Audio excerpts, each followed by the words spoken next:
strap. I mean, I'm gonna do Def Leppard. You can't make. All right, I'll give him that one. That was good. That was rolling. Are we rolling? yes, Lord of mercy. You're listening to the Broad Street Breakdown, episode number 11. 11. These go up to 11. 11. Can you hear that sustain? You can't hear it now. No, don't touch it. Don't touch it. But matter of fact, don't even look at it. We're live and direct, Found Sound Studios, South Philly, PA. Can you dig it? Can you dig it? OG, I'm here with my co-defendant, the OG Gavin. How are you, sir? Hanging in, man. Yeah, Mood scales at like a 6.5. It's not bad. We'll take it. Yeah, It's all right. It was at like a 2 earlier. That's I was gonna say it's good for starting time for him. He usually needs to work into it. Yeah. Hey, yo. Sicko, what's the word? Hey, I'm doing good. How you? I'm living, man. Good. I'm over here working, you know what I'm saying? Yeah, you Trying to are. get some work done. Professor Pablo, you got a shitty grin on your face. What's the word, Professor I was Pablo? fucking dreading this question for the last week. Why is that? I'm just not in a good way, man. Yeah, he's What? Number one, I'm dieting, right? And exercising. Dieting. It is not agreeing with my body at all. Yeah, I mean, it's going to take a little bit. Yeah. And second of all, are we friends here? We're all friends, man. I'm a little backed up, you know what I'm saying? You having problems? Well, in the front section, not in the back section. Really? What? Well, so last episode. How does that work? Last What the- episode, right, we had the gimmick where 2 episodes ago. This is going nowhere good. Last episode, I shot on Wifey a little bit, and the OG was like, "This is not what you're supposed to be saying. I'm going to change the subject." So, that was the best so- impression That ever. well, how do you feel about that impersonation of you? Stupid. So, As per usual. so in reality, I was prepping the wife all week, like, yo, I said some shit about you online, but it's all funny. So, ha ha ha. She listened to the episode. She laughed. We had relations that night. It was all good, right? Why are we having Pablo sex talk Shut every up. week Let now? him go, man. Next night, This is why you don't know. This is why you don't host this show. I don't know if I want to know. Next night, she's like, you know what? I listened to the episode again. Now I'm vexed. Your OG was right. That's right. So let me tell you something. Let me tell you something, Gino. Listen. Stop fucking with my sex life, Gavin. See, as usual, you get everything all twisted. I was having your back, trying to fucking help She you wouldn't have out. known shit if you didn't open up your fucking mouth. Let me explain something to you. As usual, She wouldn't have known. as usual, with crew etiquette, you are fucking lost as usual. Absolutely. And fucking clueless as usual. I tried to stop you before you got too into it and fucking have your back so you can fucking get laid once in a while. No doubt. And instead of shooting on yourself, you're shooting on me. Ayo. Take your glasses off. I don't look you in the eye when I say this to you. Fucking retard. Wow. He's got a whole. He worked fucking 2 weeks on a routine. He can't even get through the routine. I'm shooting. I have no idea, and you see, I'm not stuttering at all. Stay. That's the difference between. That's the difference between you and me. That's why you get the rub from fucking hanging out with me and Vinny. Yes. We put you into the fucking main event when you were fucking jerking curtains. MOTP. MOTP. MOTP. Go ahead. You owe me 3 nuts. Fuck. It's getting close to Valentine's Day. Valentine's. Valentine's. What time is it? What time? Valentine's. What Write time that is down. it? Write that down. Write that down. It's getting close What to is it? Valentine's What is Day. it? What is it? You know that- Valentine. Oh, all right. I was off by a letter. Stay out of my bedroom. How about that? Wow. Don't bring I your mean, bedroom here. I think we all know who won this exchange. So we can move on whenever you're ready. these go to 11. You owe me 3 nuts. If I don't get laid on Valentine's Day, prepare for a knock on your door. I'll be there, and you better deliver. Wow. You better hope he's knocking with his fist. Hey, listen. I mean, is there anything else I need to say in this? No. If You got the fucking point. You're only here because we want you here. Who's we? Me and Vinny. So can I go? Please. Please do. You ain't Well, I'm going not going. nowhere. I ain't going nowhere. Fuck you. Yeah, like, ain't Scott going Stallone, how you Put doing him tonight? over. Oh, jeez. Put him over all the time on the fucking, on the gimmick, on the Twitter, on the fucking Facebook. Put this motherfucker over all the time. I'm his biggest fan. I'm the one who stands up for him, and this motherfucker takes a shot at me The only- when I got his back. Don't roll your eyes. You want to cut promos? We're cutting promos. Yes. Well, I'm going to tell Vinny the backstory. I saw him over the weekend, and he was like, damn, I caught a lot of shit last week, so I pre-selled him and was like, yo, I got some shit to maybe say to you. So I pre-selled him, so he already knew what was coming. First of all, I didn't catch shit at all. I said to Catch you... shit from a who? What's he talking about? I said to you... We Rough were laughing podcast about... last week. We were such a fucking goof. We were laughing about Sicko saying, I choose to call it a me, and how I shot on Sicko. And I said to you, Sicko's British. I never shoot on Sicko, which I don't, because that ain't my gimmick. And I shot on Sicko for the first time, Ayo. Last time worse after than he an gave AO. me the... Oh, that's an AO. That's a heavy AO. Yeah. I shot on Sicko for the first time ever after he gave me the sophisticated college man voice about the fucking memes. Right. So you said, well, look, I got a routine that I'm starting off in the first couple minutes, and it's about you. What could I possibly say to you that's going to make you want to punch me in the face? Right. And I said, really nothing. As long as you ain't shooting on my kids or Jackie or Kathleen or whatever the fuck, say whatever you want. I'm not going to fucking punch you, and I certainly ain't even worked up about this. What if I walk over now? Will you punch me? Would you kick me?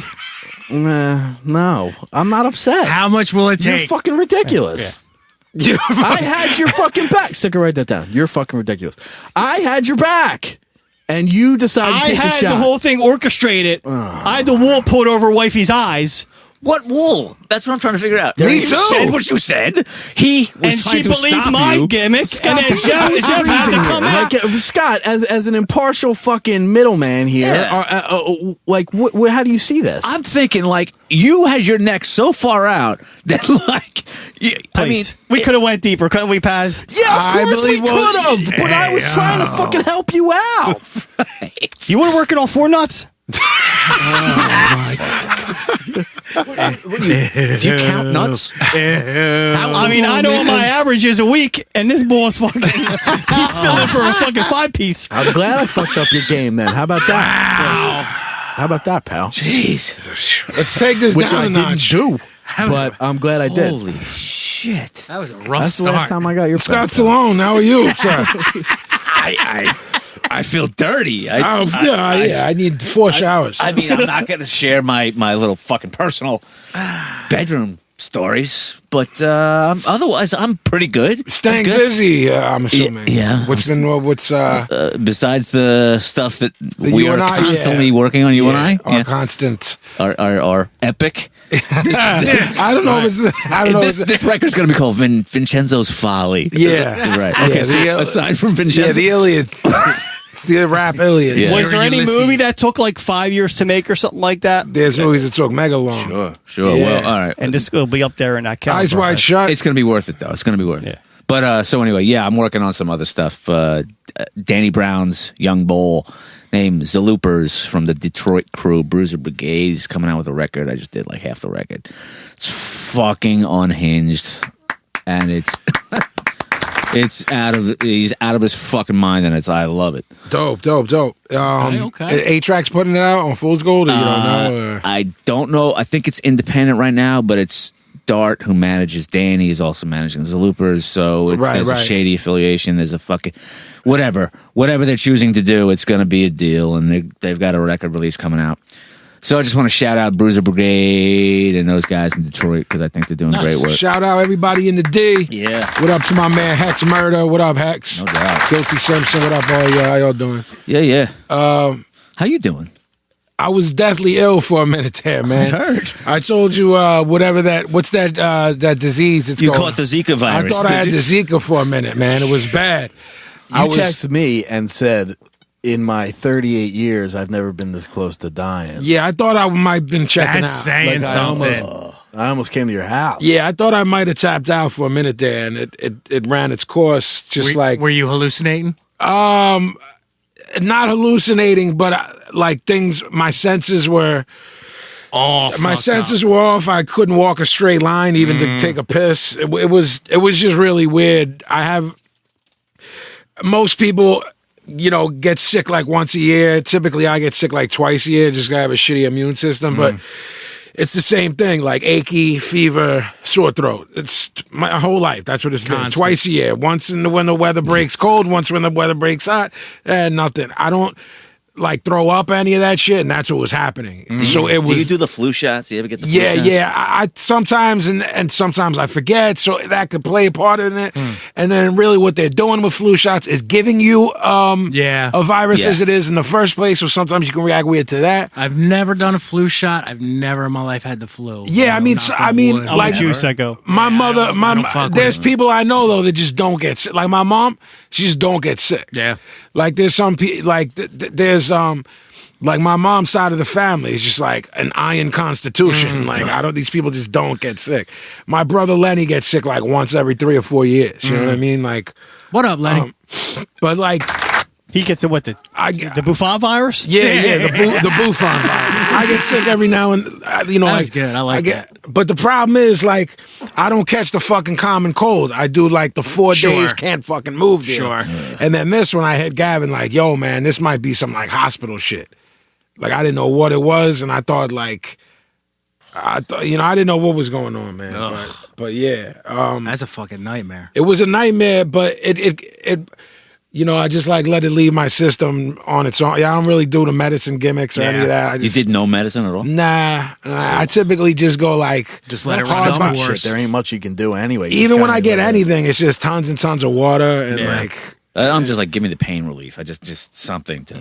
When you make get that stomach virus shit, man, there's not a whole lot you can do. Yeah, it's a Time. mummy I rat. told You him to go just- to CVS. He said me and his mom always saying with the CVS. the CVS and CVS the, has everything. yeah, he marks for the CVS. I don't wanna don't. go I there. actually hate it, but they got a lot of shit there you need. They got all the shit that you need. True. Hate that. Sick of but- CVS, they got a lot of They shit got a there lot you of shit there need. you need. Yeah, I guess we haven't been here in a couple weeks. So someone passed away that Sicko knew really well. I had the pleasure of meeting. I guess almost exactly 20 years. I think you Yeah. were saying, Steve, that show in New York was like February of Yeah, it was like the 4th or the 5th. It was- February of What is it? 96. Yeah, it would have been 96. so yeah. it's pretty much 20 years on the dot. Yeah, which so was weird. My friend John Bunch, sang for, most notably for a band called Sensefield. They got kind of really big in the 90s. Revelation Records, Revelation Records. right. Before post that, hardcore. before that, he was in more of a hardcore band called Reason to Believe. Real quick, I got friendly with him when I first heard his music. I fell in love with it, and I was kind of dude that grew up writing letters to bands because in our scene, that's what you did. And he wrote me back, and it just sparked off this like it's been like a 20-year friendship. Really, it started with letters. Every time he'd come to Philly, he would treat me and whomever I was with like family. That's dope. And it was just I woke up. It was like a Monday afternoon, and somebody in his family wrote on his Facebook page that he's no longer with us. And this was a guy who's 45 years old, who was in the prime of his life, who I never knew to do anything other than having drink. Like we've gotten Right. He didn't have a reputation. Absolutely he was like not. He's the like complete the most- opposite. Yeah. He was such a great guy, and it really fucking hit me hard. But you know what? Dudes like that, they come along once in a lifetime. Super talented, a great human being, and he left behind some really great music. And Yeah, I mean, I think when we went to see them in New York with Brownies, it was them in Texas the Reason. Yeah. right? Yeah, it was insane. Yeah, it was insane. They were amazing live, and they were, if not already there, getting to be pretty fucking huge. Yes. And when you introduced me to him, he couldn't have been kinder. You know what I mean? And he was. The I was just a nicest kid. guy. I was only 18. Yeah, with Pablo, when we were driving, we kind of relived a real quick story. So they played at Dobbs, mid '90s, and our friend Dude Barrett was going to meet me down there. And you know, Dobbs, it's a tiny little club. And they were starting to blow up. So it sold out real quick. And Doug wasn't able to get in. And I remember we were standing out smoking. I was like, Doug, where the fuck you been? And he's like, I can't get in. I'm like, hold on a second. I went in. I got John. I'm like, listen, I hate to be that dude, but my buddy's never seen you, and he fucking loves you. He wants to see you. And before I even finished the sentence, he came running outside. He's like, who's Doug? Doug's like, me. Boom, inside. Like, you're coming in with me. And they were like, nah, your list is awful. He's like, fuck you. If my friend comes in, or I don't play the show. Like, that's Good it. shit. Because Dobbs is fucking Madison Square Garden. Exactly, right? Yeah. It holds 12 people. So, yeah, that's just kind of duty was. I said it on Facebook this week. Over the summer, my wife got really sick. She was hospitalized in California, very far away from me. I was out of my mind. John knew my wife very well. He was the one to check because he lived 10 minutes away. He was checking on her. Called me every night, talked me down off of many ledges. So he was just a really good friend, and it's a real big loss to lose. I mean, I think that last show he played at Dobbs with the War Generation. I don't even think they booked that show other than to see you. I'm pretty sure because there were 11 people there. Yeah. We counted. And it turned into me, John, Pablo, and Sean got fucking hammered. He got up on stage. He played like he was playing Madison Square Garden. Like there were 50,000. He didn't give a fuck.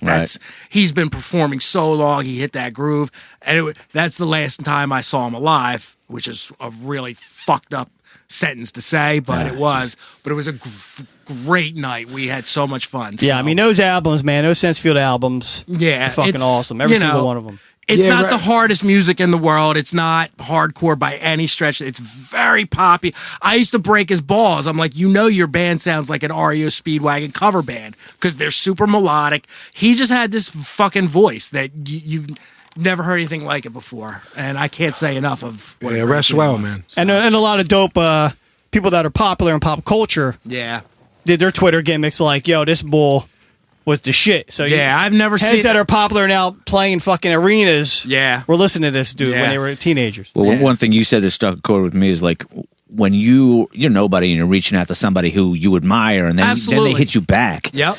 That carries a lot of weight. That was our whole French. I had no idea what the dude looked like. They didn't have like pictures in their albums. Right. So it was like, and I mean, I was doing a lot of hallucinogenic drugs and I would just eat fucking acid and write these 25-page letters and he would return them. He'd write as crazy shit, if not. I mean, there's a special breed of person that would write you back, you know? And a special breed of person that would put up with him other than me. I mean, this fucking guy got his sainthood just off that alone. Being my friend, yeah. No, but I mean, I've been in a position where, I'm not making any kind of parallel except for the fact that, like, you write Eminem? Is that who you're writing? Yeah, yes. You wrote a song about me. But I've reached out to some people, and when they hit you back, it's like, oh shit, I've got a dialogue with this person, and I'm, it's and cool. This was, I'm sure Vin, you probably get this all the time. It's like, when somebody makes a connection to you, and you for whatever reason you're in a place, and you kind of reach back to them. You have the power to kind of change. Yeah, well, I think that sort of this comes full circle because of what Sicko is saying. It started 20-some years ago with John. It's like the scene I came from, like from punk rock and hardcore. You owed it to these people, not owed it to them, but there was this respect where your fans weren't fans. Absolutely. It was kind of like we're friends. all part of this thing. Yeah. I wrote Ray Capo from Youth of Today when I was 12 and he wrote me back. No doubt. Well, whatever people think about him later or whatever, that was huge to me as a 12-year-old. Absolutely. That he wrote me back. You know what I'm saying? Like, That's I what thought we that did was with- fucking crazy, man. That's what we did with all the hardcore bands. It's always like every 7-inch had a P.O. box on the back of it, and fucking that's how you got the network going. That's how you got shows booked. You wrote letters. I spoke to Vince from Edgewise, who's now married to one of our oldest friends. Exactly. And through P.O. boxes and shit. Yep. From buying the 7-inch, you know what I mean? The Feel My Rage. Yes. So I feel like a certain obligation just because, like, in every aspect of my career, the way that I like talk to kids or whatever, you know what I mean? meet kids, and they sort of seem like intimidated or stuff, like I'll always be like, "Nah, man, sit down." You know what I'm saying? Yeah. Like, you want some water or something? Yeah, we've been out, we've seen that happen, and the way you treat the people, not just the people, but the situation. It's I do my best. It's very reminiscent of how we grew up when bands that we love came to our town because they were from so far away, and never speaking down to us, always. I think I was as motivated by the assholes as I was as all the cool people. Absolutely. For every John Bunch, this is not cool and a sweetheart. There was when you talk about, you look at these stories, it's like in 1977, Glenn Danzig was an asshole. Exactly. That guy didn't turn into an asshole on fucking Exactly. when he got signed to Rick Rubin. That guy was a fucking dickhead in fucking in Lodi, New Jersey. Exactly. You know what I'm saying? It's Exactly. and Jerry Only, those dudes were just fucking musclehead jocks. They were Guidos. They were Jersey Guidos. Camaro driving Guidos. Exactly. That had a good gimmick. Yeah. One that I love, but a gimmick Somehow they fucking hit on. Yeah, I know. If there were like three people who should never have had anything to do with punk rock, it was them. Or be good at it. And not only that, but they Right. stumbled into the fucking greatest formula. Absolutely. So it's weird how that shit works. Rest well, John. Yeah, man. It was rough, but Well, I don't know how long ago it was at this point. I don't know if I was half dead hallucinating in my bedroom when you wrote me, "Yo, Paz, did you see this Fresh Dressed movie?" And I was like, "Oh yeah, Sacha did that. Sacha Jenkins, that's my man." yeah. And you were like, "Yeah, this shit is really dope." So I know that led into us talking about It was weird because it was like we just recently got Netflix. I'd say by like December. So I've been going full force into it. Sure. Which is it's the rabbit hole that you can Dude, it's never get anything done rabbit hole. So I haven't even gone past the exploring the documentaries. And you got a little free time on your hands now. I got a lot of frickin' free time on my hands. Yeah, documentaries and biopics. So I was looking for something to watch, and there were like 1,000 things. I'm like, need to see that. And then this came up, and I was like, oh, that went to the top. Oh, I see. I didn't know that you caught it on Netflix. Yeah. I didn't know that it was on Netflix, which is dope, so we can recommend this to people. I think so. I'm almost 99% positive. Yeah, because it aired on Netflix. BET. Was it? BET or CNN? I forget, but I was happy for Sacha. I missed it the first time it came around. I remember being really pissed. It aired that on I pay missed it. cable. I'm on cable. So I was excited to see it. Watched it. Without a doubt, a great fucking documentary. Everything about it was great. But as I started watching it, as it went further along, I'm having this inner dialogue with myself, and I'm realizing that I'm becoming more and more agitated. I'm like, excuse me, I'm conflicted. Excuse me. And the reason for that is, and all of us in this room can kind of speak to Can this. you take us through that inner dialogue in your head where you're conflicted? No. I'm so great. I hate everyone else. That's pretty much it, actually. If for those that don't know or Do you haven't, call yourself sicko in your head? Exactly. no, I never do. He said, Mr. Great. Bob. I only call myself that when speaking in the third person under an assumed name. Fair enough. So there you go. All right, I'm with MG. you. Thank you. So anyway, I was watching it, and I was. For those that haven't seen it, it's basically the history of fashion in hip hop. Like when hip hop started, how It starts in the gangs in the South Bronx, goes on to Dapper Dan, who would make custom. Everybody wanted custom. and that shit was bugged out. Yeah, I mean, Dapper too. Dan was the illest, but everyone Jesus. wanted Gucci. Everyone wanted Gucci shit, but they weren't really making shit for hip hop culture. So he was doing people's cars, their Benzes. Yep. He was putting Gucci patterns Yep. in the leather seats. He would buy like all This is the, where the Tyson patterns beat and the shit. dog shit out of Mitch Green in the Yes. street. Right. But it goes deep into Dapper Dan, especially the South Bronx, the gangs, the Puerto Rock gangs, Absolutely. the Black Spades, and how people would make their own shit. Yep. Which you can draw many parallels between the two cultures of punk rock and hip hop. Well, you can watch the video for The Message, Yeah, And that's yeah. pretty. That's an indication of what the time was or what it was like. Everyone, at that time. anyone know who directed that video? Spike Lee. Spike Lee. Yes, that was right. his. Yeah, that was He his did know. college project. No shit. And another thing too, as at the beginning of but fuck him. But real quick, I want to say before we build, like, they're also, we're talking about the beginning where you have Melly Mel in them, and there's dudes dressing like mad feminine. oh yeah, Like in And weird in costumes spandex, and right? shit. And there, what happened there? It's like you have 82 and Run DMC is like, fuck all that yeah. Adidas with no laces, jail shit. People forget that. That's that Yep. jail shit.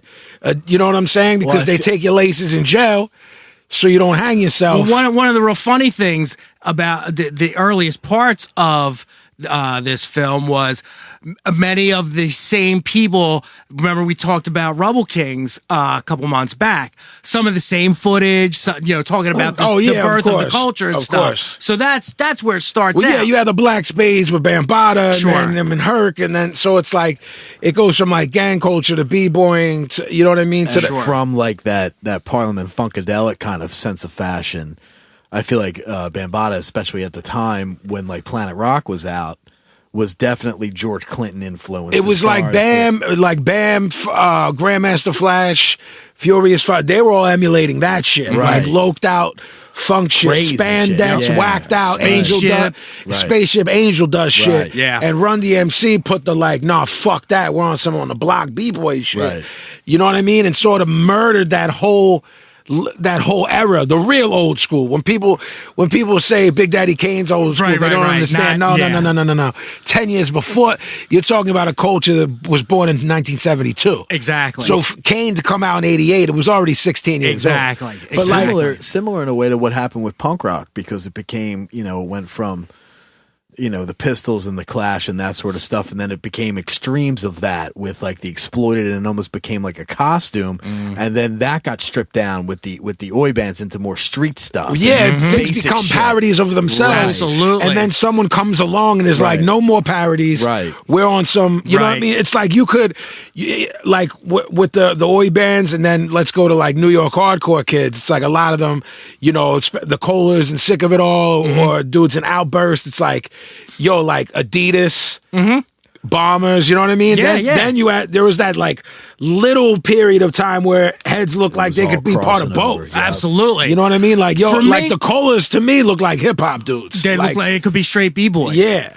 I mean, they rep that too, though, with KRS on the record. Absolutely. And there's no, especially in New York and New York hardcore, there's no deny. I mean, we all know the crossovers and how one influenced the other and one informed the other, and it just went back and forth. What I started thinking on, and I kind of want to preface this with saying these aren't judgments on my part, and I'm not saying what's right and what's wrong and this and that and the other thing. I'm saying from my personal perspective, the conflict started coming in when you start talking about hip hop culture and where it comes from and what the mindset is. One of the biggest things is fashion. Now, I consider myself a punk hardcore kid that got heavy into hip hop culture, as opposed to being a hip hop kid who got into hip hop or got into hardcore culture. You didn't get into fashion, I'll tell you that much. Thank you. Hi-yo! So for me, I'm having problems wrapping my head around this idea of image, this idea of brands being everything, anything and everything. Like myself, and again, I'm not putting that down because I understand intellectually where it comes from. For me, I found myself as I'm watching the documentary arguing with myself, like how can you, Sicko 1. These are what are you the- looking at? Sicko 2. this is what I do. I have arguments with myself in my fucking head. I don't know where you're going with this, because knowing you through high school, you wore the same shit I wore. Right. So where is this?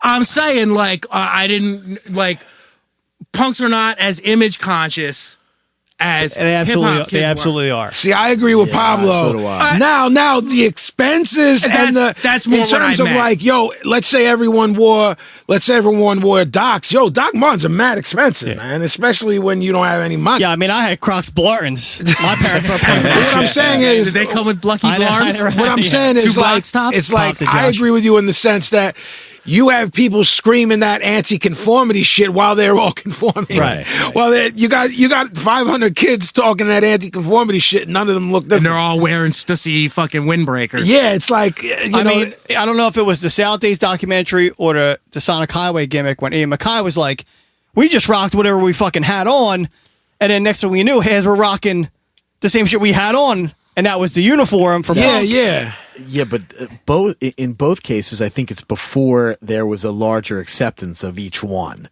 Once a subculture breaks through, then it starts to get distorted, and then it starts to become something different. And the heads who were in it from sometimes aren't so happy about it. And They're not happy at all. right. No. So I can relate to, Grandmaster Flash and the Furious 5. I don't know a goddamn thing about what's going on now. And I can also relate to, the fucking foreskins, but I don't know a goddamn thing that's going on now. Right. Well, I was going to say, I don't think you can fit in those tight jeans that's going on in hip hop now. The boy at the parlor couldn't even get his. I know. He couldn't even get his pant leg up for Jackie to tattoo him. His jeans were so tight. Wow. He was going to have to take his pants off to get tattooed. It's all distorted from what the original right, thing but doesn't was. everything? It's like it's become Everything a parody. does. Absolutely. It becomes a parody. Absolutely. Once the squares get smartened up, then it becomes a parody of what it originally was. It doesn't matter which subculture you're talking about, Some motherfucker in 79 who was, going to see Iron Maiden certainly probably thinks it's pretty ridiculous that motherfuckers in Norway or whatever are dressing up in whatever in the woods and doing whatever. You know what I mean? It changes as it goes. Yeah. But a lot of people don't evolve with it. Like, to me, what I couldn't wrap my head around was like specifically the brand stuff. Like when you have like Thurston talking about low, I don't think I've ever worn anything polo whatsoever. It's not me. And then I started thinking about I really wouldn't rock a brand where it's like the brand or you advertise the brand. Like for me, it's always been band t-shirts, jeans, and either boots or fucking sneakers. And to have that whole I don't have that mindset of I got to show that I made the come up, that I'm dipped in polo, that I got the Gucci, whatever. To me, that is the antithesis of kind of like what punk rock is. Now, not saying that punk rock doesn't have its own conformity and its own set uniform, but the idea, the materialism, I guess, is kind of what I was having a hard time grasping. I mean, I know for me, and I know Thurston, I know a lot of the low lifes. I think there's something to be said for, Pablo said his parents weren't paying for docs. There's something to be said for when you don't have shit, you have to OD. Absolutely. To look flat. You know what I'm saying? I remember when the first Jordans came out and my parents trying to buy me the fake joints, you know what I mean? I got them. I got the Puma ones. They were fake. And I was heartbroken about that shit. I still talk to my man James, some of my sneakerheads about it. I can remember the first pair of Jordans. I can remember the first pair of Air Max. None of them were gotten in legal means. It was boosting. Sure. And that's a lot of the history of the lowlifes was boosting because them dudes are from the projects. Certainly. You know what I mean? And there's something to be said for whether you agree with it or not, whether you can associate with that mentality or not. There's something to be said for people, society being you're not shit, you're from the projects, through a series of events, social issues, whatever, that you've been placed here. I want to look my best. Certainly. I want to always have a fresh cut. Certainly. I want to have fresh low. I want no scuff marks on my kicks. You know what I mean? It was born from that. Yeah. And then from there, it just spirals and becomes another obsession. You know what I mean? I've always been obsessed with shit, whether did it come from the fact that my parents couldn't afford it? You know what I mean? And then when my dad passed away, we were doubly as poor. So when I got money, now I OD and buy shit that I don't even need. You know what I'm saying? That Absolutely. becomes the opposite of that shit. Sure. There's unopened polo shit all over my crib. The number of sneakers I have, people are aghast. Yes. Like, you know what I'm saying? Like me too. Like that was one of the first things I thought about. You have a lot of sneakers? No, And I was unopened aghast polos? at how much fucking sneaker collection you have because I, as one would naturally do, I put myself in that situation, and it's nothing not putting you down. You know what I'm not saying? mad at it simply because I can explain it away, and when I explain it, it's not going to be rational to any of y'all, including myself. Well, it's every time shit comes out, I say I couldn't get joints like that when I was 14, so I buy them because I can now. And they get stacked, and there's joints from the mid-2000s that haven't been opened yet. So imagine being 10, 12, 13 years backed up on kicks. Right. You know what I mean? See, like the punk in me, like is aghast at that, is rebelling like it's pure consumerism, it's pure materialism, and oi, that's what we stand against. Now, realistically, I don't think that way, but but that's what started rearing up in my head as I was watching this film. The importance placed on fashion and what a badge it is, and with these brand, and all I'm thinking is you're advertising, you're putting money in somebody else's pocket for free, like. Don't think that there's not a lot of people aware of that, though. Right, I'm not saying they aren't. Thurston Howe started their own shit, the Lowlifes. You know what I mean? Yeah. They started their own line because almost on some we've been putting, Lowlifes go back easy 30 years, 30 plus. Yeah. So for 30 years, a whole squad deep in New York, you know what I mean? Millions have been. And those videos are the best thing ever. Yo. They're like the beginning of Flash Mobs. Dog, Thurston rocks a fucking a polo hockey helmet with a spit mic guard, with a spit, you know what I'm saying? Yeah, the absolutely. mic walks around with it. Like, dude keeps it a thorough with that shit. Absolutely. But to put a little bit of comment in, you're saying you got to remember too, like polo is better quality stuff than a lot of other stuff. Fabric has come a long way, but some of the Air Maxes are made better than fucking Payless sneakers. No, yeah, then you can go there too. You're right. There's somewhere in the middle. To OD and buy $10,000 of polo when you don't need it. No, that's ODing. But sometimes you just want shit that's better than Schmolo. Yeah. Oh, I want polo because I don't want Schmolo. Schmolo. When you had Bobos, it was like not only are these corny, but these joints are gonna rip. They're gonna fall apart. Yeah, it's like it's there is I don't know, but then. Like, I wanted you to build on this. Like, at Malcolm McLaren's store, you can argue that was all sort of like... Yeah. Like prepackaged, sure. The two different styles, what's being said mirrors each other. Sicko might have a certain mindset of his own, but that doesn't mean that that's the general mindset of quote punk rock. Yeah, that's I absolutely went through a period what I'm where I was obsessed with getting Fred Perry's. Like, it's no different. Yeah, you know what I mean. Yeah, to me personally, I just real Fred Perry's not cheap, not at all. So it's like if the alternative was but a $10. 18-year-old me can't get a fucking Fred Perry. No, and 14-year-old me can't get the certain Jordan. So there comes options. Boost, because you don't want to feel like a fucking hobo at school. You know what I mean? Because I could never put two and two. Right, because everybody knows that fucking pressure. Yeah, so. I could just never put two and two together at school when some motherfuckers was dipped. I'm like, yo, how are we in the same grade and you're dipped? Right. I know where you live. I know where you live. You know what I mean? I know what your pops does. Yeah. You ain't affording it. Exactly. Yeah, and I was all right, well, maybe some of these kids actually got jobs. And I wasn't really about that. Like, I was just like music, listen to it, buy it, go to shows. Yeah. Skateboard, fight, drink 40. It was like a cycle. The job wasn't fitting in there. So it's like, yo, as I was watching it, I just kept thinking on their most superficial levels, and obviously you could go much, much deeper and blow this whole theory apart. But basically, punk rock eschews fashion while hip hop embraces it. Now, like we've said before, like punk rock has gotten so corny where it is a fashion and it became a fashion and it went through that. but it was never as celebrated by legit people in it as it is in hip hop.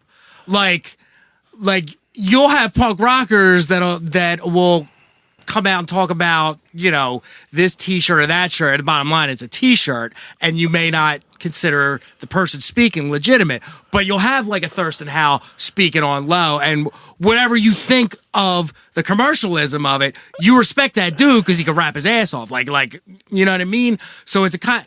The biggest thing that I took away from it was how it's funny to me how two cultures and two musical forces are so very similar in their most fundamental core values. They're stripped down and where they came from. Certainly. But it's funny to see how it's gone over the years and where things differ. At its core, it's street culture. Absolutely. Absolutely. I want to agree with you, but I don't. Only from a personal point of view. Because to this day, I'm 43 years old, and I'll only wear certain things. Same with me.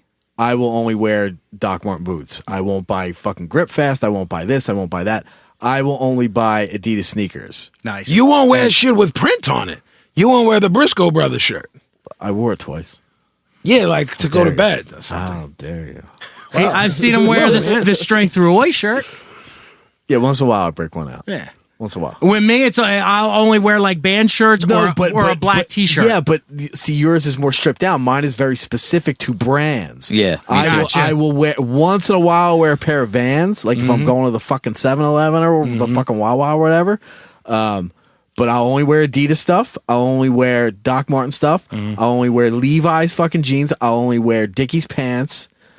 These button-up deals that I got under this fucking deal, Dickies stuff. You know what I mean? I'm very specific about the stuff. I've stolen from certain subcultures and I've mashed it all together. Yeah, you match like Cholo culture with like UK street culture with right. Yeah, I take a little bit here, a little bit there, a little bit here, a little bit there. I can't say I haven't done the same shit. Sure, you know what I'm saying? Like, sure.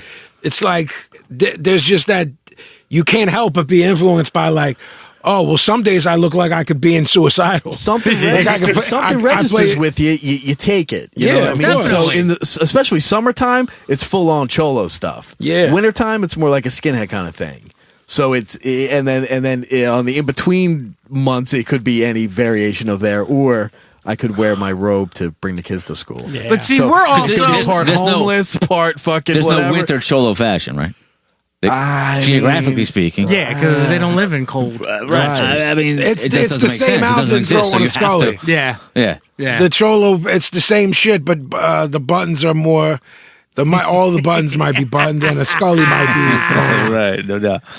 Yeah, it was just all these thoughts that were going through my head. Like there are some parts where everything is so similar they're interchangeable. But there are also some parts, at least from my perspective of the two cultures, that for me, like it's funny how diametrically they are opposed to one another. And for me, the big thing was fashion. I don't know. I'm with you on your personally, but I just don't see it as a culture as a whole, because if someone's dipped in Fred Perry and Doc's, that's an expensive outfit. Yeah, it's the same thing, and so is I mean, you can look another way and look at this. There's stores like Hot Topic, and I'm not knocking that stuff at all. Like I hear a lot of old heads knock, like, oh, kids got it so easy. They go to the fucking mall and they get the bit. I don't give a fuck about any of that. Like, have at it, you know. But I think that once both cultures got to a certain level and a certain place, and sort of, for lack of a better way of putting it, outside people started coming in and having a say in it, I feel like it started to get weird. So maybe the hip hop thing went a certain way and punk rock went another way, but they're still all fucked up. Absolutely. At the end of the day now. Absolutely. Then you still have your genuine motherfuckers in it. You know what I mean? Yeah. And what Pablo said about like the kid that was getting tatted by Jaggy with the tight jeans, it's like a lot of those kids don't know anything about the Black Spades, Bambaataa, Kool Herc, or where. I mean, forget that's going back to the 70s. Good kid, but he didn't know shit about shit. But there's kids of that era that don't know shit from the 90s, let alone the 80s and 70s. It's the same thing with punk rock stuff, though. You know what I mean? Yeah. We'll be on like Joe Hardcore's Facebook or like Chris X's fucking Facebook, and What up, them Chris? two What up, Joe? Them two dudes know their shit all day. It's fucking they've been around forever. But you start looking at some of the kids, and I'm not knocking the kids Of on course. any level. You know what I mean? You got to get in on at some point. But Absolutely. some of those kids don't know shit that happened like fucking 10 minutes ago. Yeah. And it's Yeah. fucking mind blowing Yeah. to me, and like Chris and Joe are like students, kind of like we are. Like you fucking get into something, you study every aspect. Yeah, of it. and if you're smart, you go in reverse. That's the problem with Yeah. me and Morse. I don't know many kids who have recently gotten into hardcore or punk rock just because I'm not around. I'm around all old heads. Sure. But when I watch young kids that are getting into hip hop, like my young boy Afro is really the only one I know who like went backwards. The kid is 17 years old and he knows records from '88. Right. He was born in the late 90s, man. You know what I'm saying? Like he was born after my first records were out. Jesus Christ. But he knows Percy P. He knows Melly Mel. Right. To me, it's like you have to go back. You know what I'm saying? Like of everything, you have to go. It's like I know I did because look at my age and then do the math Right. of when the shit started. The shit started when I was born. Yeah, we It's like all had to do that. If 77 is when it was born, then how could I not go backwards Right. and be like, well, yo, and then what about proto-punk? I even went there. Like, yo, what's up? MC5? Stooges? Like, you know Well, what I mean? it's- then you get into the different type of people. There's people who listen to music and get involved in some sort of subculture for a period of time, and it's sort of an entertainment thing. And then there's other people who it becomes who they are. Well, some kid last Thursday, my friend Alan Raymond, what up, Alan? He's a singer. He performed, and some kid at the show was like, "Yo, are you?" He's the handsome guy, you said? Yeah, Dude. that dude. Yeah, he Handsome dude. He's got fucking... he's gonna be a star. Yeah. That kid. He Vinny sent me a couple videos of this dude. he's gonna And be a it's like, star. I was all wrapped up with hairdos and good looking dude, and Nice. He got the but he can sing handsome. his fucking ass off. This kid. This kid came up to me and was like, "Are you Vinnie Paz?" You know, I'm just parlaying at the bar or whatever. And I was like, yeah. What's up, man? He's like, yeah. I used to listen to you in high school and college. Yeah. You still doing stuff? You know what I mean? It's like now old me would either slap or, there's a variety of Are ways. you still doing There's a stuff? variety of ways. Well, the irony was like the most successful record of my career was like 6 months ago. Sure. But I don't want to get into that with this kid. He's like obviously someone who, what you said, who got wrapped up into subculture and like moved on to another one because now he was dressed like a hipster. Right, you know what I right, mean? right. Like, and it's like there are also those people too that don't bounce around from like Justin Bieber to MC Hammer. They like bounce around from subcultures. Right. You know what I mean? Like now I'm into this weird hipster music, but then I was into rap then. You know what I mean? It's Yeah, just yeah, like yeah. culture vultures exist on every level, and then fashion's involved in that too, Yeah. because it's this once I put on this uniform, no one's gonna know I'm Fugazi. Yep. You know what I mean? I can fit right in. If I go to this hardcore show with Air Max 1s and cargos, you know what I mean? In a 5-panel hat, I look like a graffiti / straight edge kid. You know what I mean? That would play in bold. Then that's all I really need to know is this little uniform. You know It's what the I mean? fucking Chris Brown jacket. Yeah, it is, which was a few episodes ago. Right. You know what I mean? So it's like the only difference with him is he's on such a large scale, and we all know that he's Fugaga. But I'd be willing to bet that most people don't know that he's Fugaga. That they took that as look at that. I'll bet you that most people aren't paying any goddamn attention. Exactly, that's the Nobody difference. cares. No, mostly dead. Nobody knows who Excel is anyway. That was on, We care. Nobody. We're Fucking probably the only people that do care. Joe fucking nonsense down the way. He don't give a fuck. Fucks he care.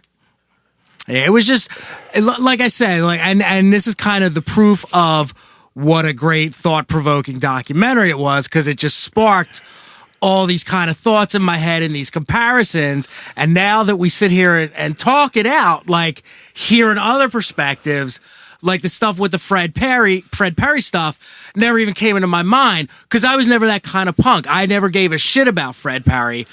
I liked them, but like to me it was like nerdy. Like I went to Catholic school. Those were you had to wear those shirts as that was like school uniforms to me. Shit looks good on me, pal. Yeah, you look awesome in it. Damn Me? right. Thank you, sir. Not so much, buddy. Not so much. But I was just, just thinking all like. I gave most of mine to the kids, honestly. Really? Yeah. I had one Fred Perry that someone gave me because I wouldn't even have known where to buy them. And the only time I ever wore them was when a friend of ours was on trial for being a skinhead. Oh, that's dress up stuff. And I showed up, like we all showed, me and him drove up to the court. I'd love to shout him out right now, but I don't want to. We don't want to do that to him.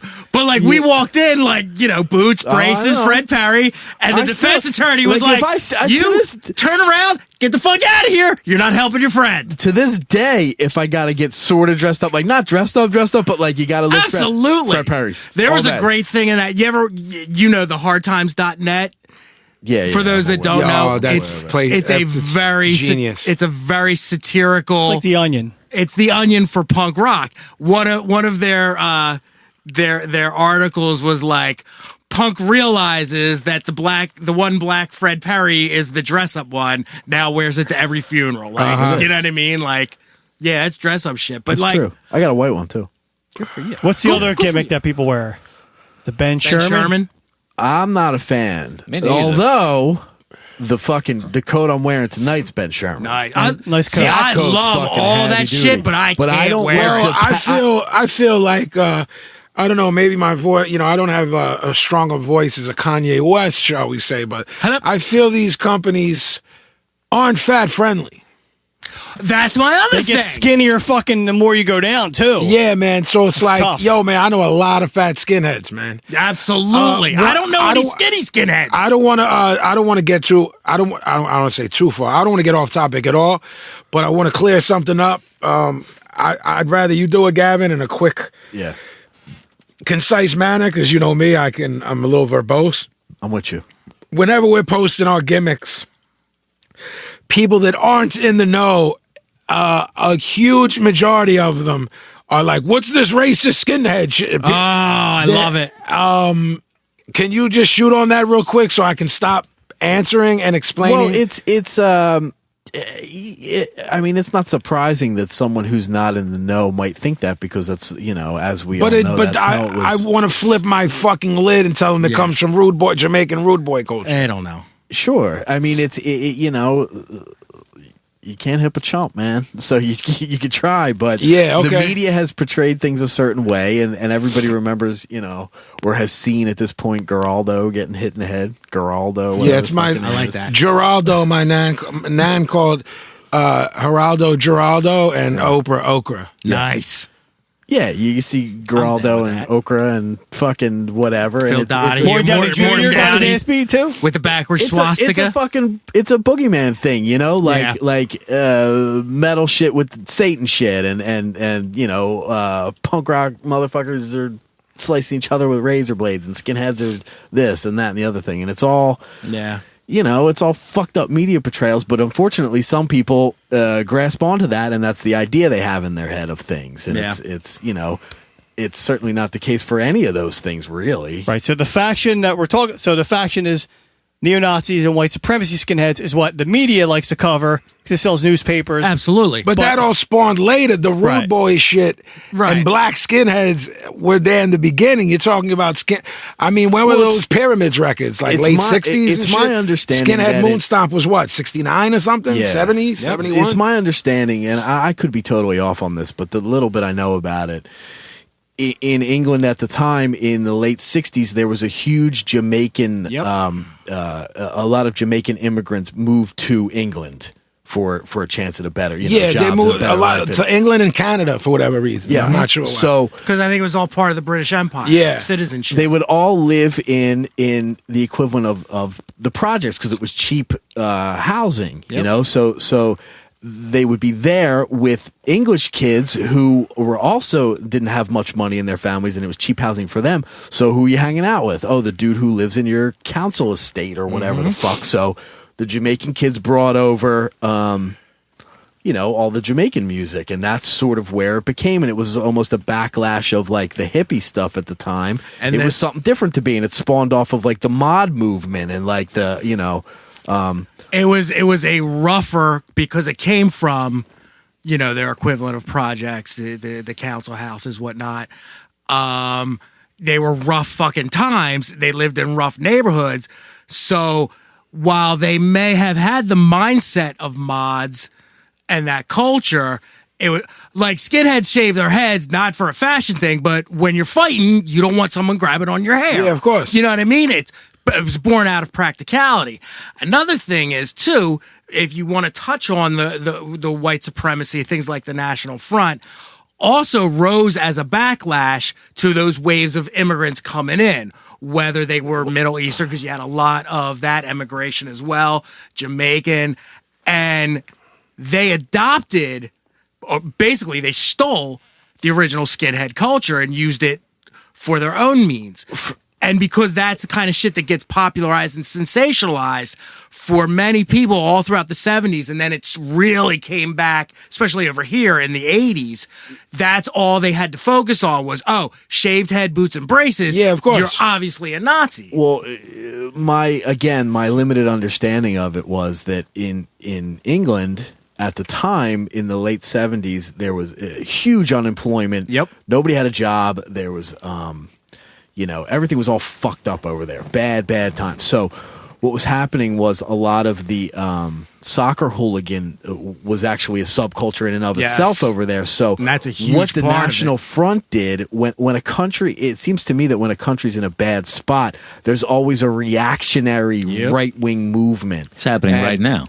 Right. So at the time, it was the National Front, and they were a legitimate political party at the time. France. Look at France. Look at Germany. Yep. So the National Front, not being like knucklehead Nazi kind of thing, they were kind of they were intelligent, and what they realized was if they start to recruit young people from the soccer subculture and the punk rock subculture and all these disenfranchised kids, they could have like a younger army coming up. Yep. And that's where it all kind of got mixed and mingled. So they used to go to like soccer matches and shows and hand out flyers and leaflets, information leaflets about the National Front. Like, hey, are you tired of not having a job? Are you tired of not having money? Are you tired of this and that? Come to our meeting, this and that. So these kids not knowing any better would say, okay, I'm tired of not having a job. I'm tired of not having a money. Or they'd be like, are you tired of this group taking your job? It wouldn't even get to that's when you get to the meeting. Queen, you know what I'm saying? Wanka. Right. It's like they reel you in with. Yo, is that an accent, man? It was pretty good.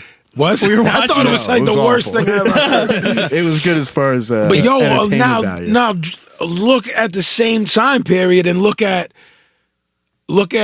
Clarence 13X and the beginning of the Nation of Islam and the 5% Nation of Gods and Earths basically being born out of the same shit with, you know what I'm saying? Like the same brand of propaganda just turned on upon itself. Absolutely. It's what you're saying, like the distortion of certain things to bring people in. It was like, well, this is the distortion of real Islam. Yep. We're going to use this to bring in every disenfranchised black kid. Which is what you see every day. Why are you fucked up? Because the white man. Right.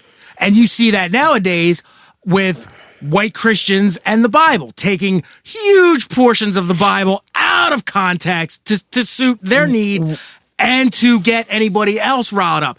Your life is shit. You think the world's fucked up? This is why. And blame group X. You know what I mean? I'm with you on that, but the difference is, I think, in the National Front thing and the thing Vinnie was just talking about is they were specifically targeting marginalized. People with no money, no opportunity, Absolutely. no future, no job, no this, no that, living day by day by day by day, and giving them some sort of quote answer. Yep. So hey, get hip to what we're talking about, and these kids are just looking for something to grasp onto, and these people are just looking for some kind of something, and that's why they're easily persuaded, for lack of a better way. And for me, and again, this is absolutely just a personal perspective. I'm not trying to say this is the way things are or how they should be, but for me, one of the biggest reasons why there was a time in my life where I really stopped identifying myself with punk rock, hardcore, anything like that. It's just like the whole part of being a group just doesn't appeal to me. It never, even when you talk about like the brotherhood and the community of music scenes, that's cool and everything. But as you get older and you look at it with a greater overview and a greater understanding of the world, you come like we were talking about earlier, like there's nothing like the individualism of punk rock. When you look at 400 people all with the same haircut and the same minds, there's nothing nonconformist or original about that. In fact, it's the exact opposite. So these same types of ways of thinking, be it culturally, socio-politically, whatever, it's the same kind of mentality, and that's where I drop out of all of it. Another thing I wanted to add about the movie we were talking about is if people don't know, Sacha Jenkins, who made that film, comes from both places. Exactly. He comes from hip hop culture by watching it. Ran and owned hip hop magazines, graph culture, and played in punk and hardcore bands, and still does. You know what I mean? It's in the Wilding incident with Isaac. So you're not talking about someone who made a film without knowledge of, Gavin, as you like to call it, street culture, you know what I mean? Which is, I like that instead of counterculture. It's like the things we tend to gravitate towards, no matter what they are street culture. You know That's what I the mean? common thread for me. Absolutely. For sure. Yeah, whether it it's could be things that seemingly are completely different on the surface, but when you start digging deeper, it's. Well, we've had that talk, like the Straight Outta Compton's a punk rock record. You know what All I day mean? long. Right. So it's like, you know what I mean, or that It Takes a Nation of Millions is a punk rock or a metal record. Absolutely. Because they were basically like, yo, we want to destroy music. Yeah. That was sonically, it was like a heavy metal record, and lyrically, it was like a punk rock record. Yeah. You know what I mean? Yeah. And this is where it became interesting for me, because all those correlations I've grown up with, we've all studied them, and how great, like to me, the ultimate epitome of it is, and I'm not saying this is the greatest band that ever was, but a great example of this is the Beastie Boys, because it's not that they straddled both cultures; they were firmly entrenched. Yeah, and they in were both really cultures. from where they were from. Absolutely, They were- absolutely. Yeah, I mean, those dudes, regardless of how you look back in them, are very special. Absolutely. How you look back on them, I mean, they did this piece on the Beasties a long time ago, maybe more than a decade ago, in XXL, where it was just a couple pages, and all they did was ask hip-hop heads their opinion of the Beastie Boys. And I'm talking like street dudes. Sure. Like Raekwon, blah, blah, blah. Not one person in there didn't have amazing words for them. Absolutely. Like Beasties the shit. I love the beat. Yep. I mean, it's like Redman redid Paul Revere. You know what I mean? And I don't think you could ever say too much about the importance of them. And I mean, you could take it as far, you could talk about mainstream culture. You could talk about in our thing between the punk rock and the hip hop, how important they were to, like, I mean, I know metal kids that never would have given any kind of hip hop a second thought if it weren't for the fact that fucking Kerry King played a solo on, No two Sleep Till Beastie Brooklyn or records. whatever, Like, yeah. you know what I mean? And for many people, that was their intro.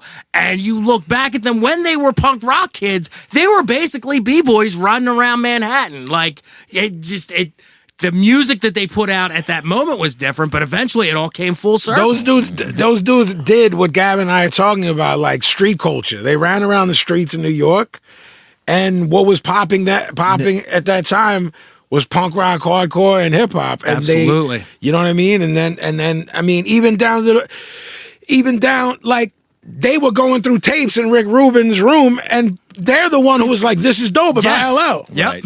Yep. Pablo, I'm just curious. You haven't said much, but you told the line because you were talking about like skinhead shit and boots and braces when you were younger, but at the same time, like you were always going on missions with me to Bloomingdale's and shit like that for polo. So it's like, was it the same thing for you? Once you had money, you were like, That was the problem. My problem was I never had money, so when I did, I didn't know what the fuck to do. So I was like Paz, you're the fucking staple of fashion. So I was basically Staple of fashion. I was basically like, tell me what to buy. So we would go run up in, department stores. We would go, once footwear came out, it was like, just buy anything on the shelf of footwork. That was like, heads didn't even know what Echo was back then. And we were rocking Echo, like year one gear. That shit was like the best shit ever. Yeah, before hip hop fashion, before hip hop entrepreneurism really came into its own. Here's a question I want to pose to you too. This is something that Sean and I talked about in relation to Vinnie primarily, but I would like for you to weigh in too. Come on, get on with it. So Okay. Take like a Tommy Hilfiger, Polo, any of those really big brands, Designers. hip hop designers that hip hop embraced, Right. and kind of made. Not so much made because Polo was around, Yeah. but really like put their stamp on it for hip hop kids. Do you feel? Wasn't like they did. It was just embraced by kids. That's what I'm saying. And by doing that, it kind of legitimized it for that subculture. Yeah. Do you feel like those designers, those people, sort of owe a debt to hip hop culture to the point where they should be doing things monetarily for the communities? Well, I know, like the late 90s, Timberland basically was like, we don't want hip hop culture representing our product. Right. We make product for hunters, workers. You know what I'm saying? Right. And that's funny because the same thing happened with Doc Martens. Yep. They did the same fucking thing. Absolutely. With the skinhead thing. Yep. And then later on, I don't mean to cut you off, but I didn't know what you said, or I wasn't aware of what you're saying. So it's funny to me how, again, it mirrors itself, Yeah. and Doc Martens didn't embrace again the skinhead thing until a couple years later when they realized that that's where a lot of their money was and going. I really mean, had that's no sort of what choice. Timberland though did too. There was a backlash. Then people were like, black and Latinos or poor white people. Whoever's people got to start remembering that there's poor white people too. Absolutely. You know what I'm saying? Absolutely. And the cultural things are urban. When people are like, well, there were white b-boys. The word urban is not a synonym for black. No, as Lord the Scott, most of the world thinks Lord it Scotch is. was rhyming in the early Absolutely. 80s, and he was white. Yeah, I mean, Tommy Hill did the same thing. There was pictures with him with Grand Poobah in the early 90s, and then someone must have got a hold of him, and next thing you know, nothing more than an XL would they come off the shelves and have like, I can't But I will say this, he did lace Poobah and did embrace him though. for the time, but then Yeah, I'm going to eventually disagree with you, man, because When's the last time you rocked a Tommy Hill John?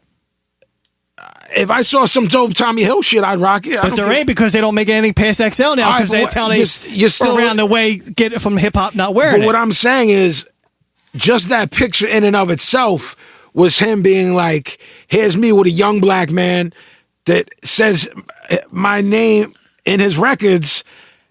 Now we're in the Source magazine. It's like Ralph Lipschitz. Like, he doesn't play it either way. He never dissed hip hop culture, but he's still got runway shit. Like, you know what I'm saying? This dude's car collection is worth like 30-some million. He doesn't need to embrace it or, you know what I'm saying? Or deny it. You can tell.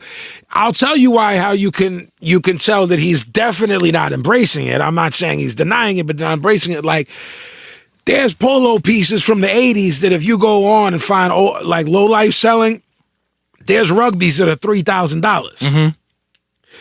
If he put out some prints from that era, they'd fly off the rack. Like, I'd sleep outside for that shit. Yeah. I want to go on in. This seems to go on in every subculture, because I'm sitting here thinking like there was a backlash back in the day against 1%er biker gangs from Harley Davidson. Harley Davidson didn't want to be associated with that kind of stuff, and that's where the 1%er thing came, because Harley Davidson put out a statement that said only 1% of the people who ride motorcycles or some shit like that. I still to this day, I don't understand what 1%er means in regards to biker culture. Is it some racist shit? No, isn't it? You're saying it right now, are you? 1% of the world's population. Yeah, there was 1% of the world's population is what? Bikers? No. gang or something. No. The I want to say it was. I don't know if it was specifically Harley Davidson or like whatever the big motorcycle magazine was at the time, but some publication put out an article because they were looking to cater more towards like weekend riders and like dads and shit. Yeah. So they put out an article that said only 1% of bikers are these type of people. Yeah. So all the outlaw biker gangs embraced that and said, "Oh, we're 1%. Okay, then we're 1%ers." Okay. See, now I always like took it as some racist shit. Nah. Like, it was almost like you know, I maybe I associated with like the 5% Nation or something like that, and like, but no, I don't think it's ever been that. So it's more of like we're embracing that this company or magazine shit on us. Just like we're the subculture. Just like the the Discord subculture. thing when they put out the flex your head thing because that article said that everybody was a meathead from fucking DC, like all those kids. So they said, okay, we're meatheads, and this record's going to be called Flex Your Head. Sure. Yeah. So you kind of embrace that backlash. and make it your own. No, I kind of want to go back. There's and a brilliance in that. Oh, absolutely. I want to ask you something about what you said about Hilfiger and who was it, Grand Poobah? Yeah. See, to me, that's kind of like, that's some ignorant shit. Like, I don't see it as like Hilfiger paying tribute. I see it as dollar signs in his eyes that, oh, this guy's legitimizing. I mean, I wasn't there. You'd have to talk to Poobah. Like, I can probably get Poobah on the show isn't it to talk about it. I know that he took care of him. Yeah. I know that he laced him. Yeah. You know what I mean? I mean, isn't Hilfiger in the business to make money? I mean, like he sees dollar signs. Fucking He's not a dude. His product just happened to hit. No, I get it. But in this particular instance, what I was asking was, does Vinny or anybody feel, in a personal opinion, that these companies, these designers... I feel like, to me, the lowlives should get some sort of nod from Ralph Lipschitz. Like, I don't know how. Is it monetarily? Is it,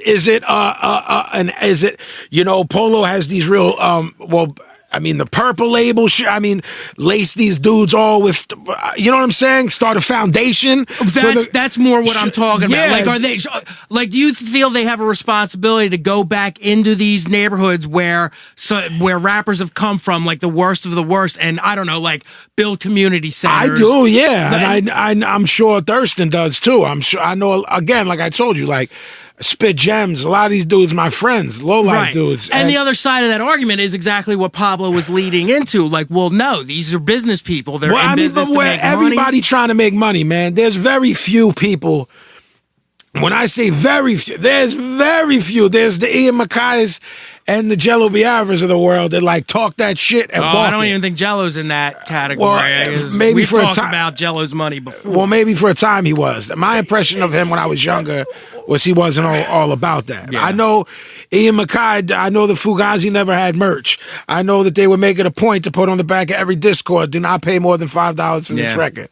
Whether or not all that shit. The rest of the world don't live like that. But what I'm saying is, they don't, and like there's been this constant struggle of being a kid who loves hardcore punk and metal, and what was the dominant force was hip hop. Of like, well, you can't do it. Well, yo, do it for the love. Yo, blah blah blah. You're coming from a culture that's what you learned. Mm-hmm. That's not the way the world thinks. No, I know, and that's why I said this is all just my own personal perspective. I mean, my opinion. business partner, you know, Jan, who you all know, like we'll be talking about things, and it's like I'm like, well, let's do a 7-inch colored splattered, and he's crunching numbers, talking about how it's not feasible. Not cost effective, but like, yo, we can do it, but we won't make a lot of money. And I'm like, yeah, well, I want to do that though. I'm punk rock, like I want to do. Yeah, you know what I mean. Gavin and I are doing a band. It's like, are we going to make a ton of money? Did I mention that Broad Street Breakdown has merchandise on the website? No, 922 speaking of the Gavin, this guy can't escape the dregs of humanity. Every time he goes out into the world, it's a thing. It's a deal. So I was honestly, I remember it crystal clear because I was half dead. in my bed, like dying when he was like, yeah. You almost drove up. To the I did. show. I was like, yo, I was like, I'm in drawers with one sock, but my gun's right here. Like if you don't mind me walking in there with my drawers, I'll just come up in there like whatever. Right. He was like, yo, he's like, frat boys might be a deal. And like, And when was this? whenever it might be a deal with him, Saturday. he basically tells me it might be a deal and puts the phone down, and then I have to sit there and wait for the phone to tell me, is this a deal or not? Sure. You know what I'm saying? Like, all right, so now I just sit here and I'm tapping my head, like, because once the 3 words, it's a deal, then I gotta hop in the car. Yep. He called the real guns that night. Called fucking PJ. Who's that? You? You get your monkey ass whipped by everyone in that fucking room, including Jackie. Hi, Jackie. We were, At the shop. see, shut the fuck up. There we go. Start, man. I got your back. You don't. That's the problem. I've drove down to fucking help you with these bulls. I've drove down. You didn't know the story until you got there. You're like, oh man, I was Come on, glad man. I wasn't Maybe here. He's trying to play it off me like look cool in front the of the only crowd. reason he came up there was to I'm done save putting you over. I put you over all day, and then you shoot on me in the first 10 minutes of the show. Shoot all over your face. Indeed. So we got the network on in the background here, And it's every man once in a distracted while- because all every these once in a broads are like while- porno stars. Every once in a while, me or Vinny looks over and taps the other one like, "Yo, remember this shit?" Yeah, Remember this shit?" we're watching some ECW from '97. Right. Anyway, so yeah,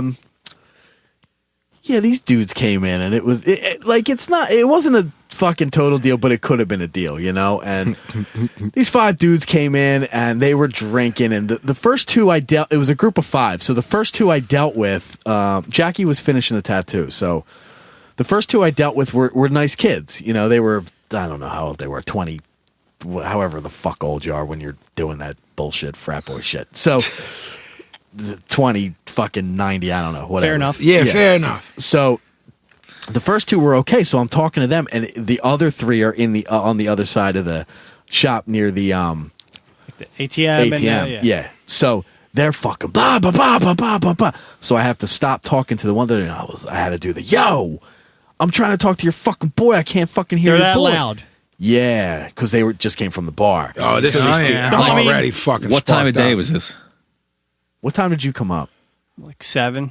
Yeah, I want to say it was like 5, 4 that you hit me. Yeah, I'm gonna say 4. I mean, the Yeah. part of town the parlor's in is a Manayunk. It might be a bar every other spot's a bar. And I also remember clearly being like drunk frat boys, and I'm like, you didn't have to type frat boys because it's 4 p.m. Yeah, exactly. Like if you're fucking 3 sheets to the wind at 4, That's it's what- amateur hour. Or you're in a Yeah. frat or a sorority. I was just Like, gonna say Or you that. better be like a hobo. yeah, like if you Right. if you can't And a hobo stand it knows for how to like behave themselves. a hobo, like, or else be a degenerate who's on like the ass end of like a 3-day binge. yeah, but the hobo is hammered and knows how to behave. Absolutely. Right? They just Biff and Chet don't know how to behave. Not at all. So go write that down. yeah. Hobo behave. Jordan and Biff- fucking Biff- Jordan Dakota. and Biff and so I see the one guy make a fucking face at me out of the corner of my eye to his friends like piece of fuck up. So I was like, all right. So I set up an appointment for the one guy. The other guy's going to get tattooed that day. So we're trying to crunch this in because Jackie's got another appointment at 5:00. So I was like, look, I don't know who's getting tattooed yet. I haven't decided who's fucking whatever yet. You know, blah, blah, blah. So the one guy who's okay, I say, okay, you can get tattooed today because he just wanted something little. Fucking whatever. Dude. So that, yeah, right. Bro. Yeah. Dude, bro. He just So- got dude bro tattooed on him. So the other one who made the face decides he wants to get tattooed too. He wants to get something small. Oh, face dude wants to Face get dude something? wants to get something. So I was Yo, like, I don't know fuck yet, face dude. dude. I don't know Fuck if we're Right dealing off with the you bat, yet. I'm I don't saying know if we're fuck fucking face dealing with you. dude. Whatever. So in the meantime, I'm texting Vinny like, I don't know where this is going to go because at this point I realize that I'm in control of how this goes. Like I make a deal, then it becomes a deal, or I can manipulate the situation. And so first guy, I make the appointment. He splits. Leaves his friends. Second guy gets tattooed, little tattoo. He's fine. He's cool. He's all right. So I have to cut this fucking promo on this kid because he's fucking loud and he's whatever, but I kind of see through his bullshit. And I'm like, he's not a bad kid. He's just rowdy and he's fucking whatever. So He's all sparked up like Pablo with the coffee. he's sparked up. Yeah, he's sparked up. He's drunk. He's fucking whatever. So I was like, look, but he's not quite drunk enough that I'm like throwing him out for being drunk. So I was like, look, man. So I fucking start cutting this promo. So I'm like, look, man. Speaking of which. Yeah, right. So I'm like, yo, here's the deal. I'm gonna give you fucking 5 rules. You can follow these fucking 5 rules. You can get this little tattoo. Otherwise, I'm bouncing you the fuck out of here. Not 5 rules. I gave him 5 rules. Wow. And in the background, Jackie's being like fucking Paul Heyman. She's like, yo, you want to listen to the 5 rules? Yeah, You don't want to yeah. fucking piss Jeff off. You piss Jeff off, I don't know what the fuck's going to happen. I'm not going to be able to help you. Absolutely. So I don't know what to I was like, wow. She was doing like Paulie She for was Lesnar. Paulie, Yeah. So I was like, number 1, you got to be quiet. You got to shut the fuck up. Number 2, you got to sit still when you're getting fucking tattoos. Blah, blah, blah. Number 3, you got to be nice to Jackie. You're rude to Jackie, I swear to God, I'm going to cut your fucking ears off, man. Did you know you had 5 to begin with, or you just like, I'm making up 5 as Did I you go? shoot made up 5? well, that's funny you say that because I just was like 5's a lot to remember. Yeah, dude. Good I question. and I'm struggling Well to done. remember what they were. I remember the 3, but I can't remember the last 2. But I ended up having fucking 5. Right, because it came off the top. And Jackie's in the background, like, listen, he's telling you the fucking 5 rules, man. You want to fuck around with the 5 rules? Like, I don't know what to tell you. He's All gonna right, so I fucking cut think we your did ear off. 3. We did 3. So the kid's like, I don't honestly, See? I don't know what they were. Like I was cutting promos. Like I was Yeah, just you were started like, going to gimmick. Yeah. So the kid's like, no problem. I'll fucking sit still. Blah blah blah. So he sits down, gets tattooed, and the whole time he's like, Jackie, I think Jeff's gonna come over here and kill me. Like, yo, make sure that. And I'm like, I forget what his name was. Like, dude. I'm watching you, dude. You're doing good. Don't make me fucking get Don't make come me- over there, don't blah, make blah. me cut your ears But in off. all honesty, at the end of it, I ended up really liking these kids. They were super fucking cool after the nonsense was over and after I made it known, like, yo, this is my house. Like, you don't come in my house causing a fucking ruckus. You come in here right, proper, we'll hang out all day. Absolutely. And they ended up being super fucking cool. Like, I can't. And you know, a lot of it I realized was my prejudice when they walked in the door. Like, here we fucking go. You know what I mean? And had very little tolerance and very little patience from the get. You? And started yelling at this kid right off the fucking bat when I could have been like, yo, you know, blah, blah, blah, blah, blah, blah. So I mean, that was- dude, 20 years ago, we wouldn't walk Done. into South Street Tattoo and peep 2 words without getting But you fucking don't tossed down there. well, that's true too. But you don't walk in like a coffee shop and fucking close. Like, No doubt. You're walking into No, somebody's you don't walk fucking, in there with the blah blah. No doubt. You walk in with the blah blah, you're going to get the fucking blah blah and the machete fucking. Yeah, You know machete. what I mean? I was The gonna say- whole time, I'm about to text Vinny like it's on and machete out. You like, texted Machete like you're coming down. I mean, it is what it is. You know what I mean? So, Yeah. but it ended up being super cool. I actually met some cool kids, so I'm glad it went the way it did. But it's funny how you know, everybody, including me, sometimes who I sort of pride myself in not having preconceived notions of people. People like that come in, and Yeah. right off the bat, I'm like, and I was able to catch myself and sort of change it into a positive situation. PMA, like I'm trying to fucking live my Nice. life by Well, the if you would like, PMA. if you would like a that type of experience, Yes. come visit us at Crescent Street Tattoo. And where would that be? 4371 Crescent Street, Philly, PA 19127. Facebook.com Crescent Street Tattoo. IG Crescent Street Tattoo. Email crescentstreettattoo@gmail.com. Website crescentstreettattoo.com.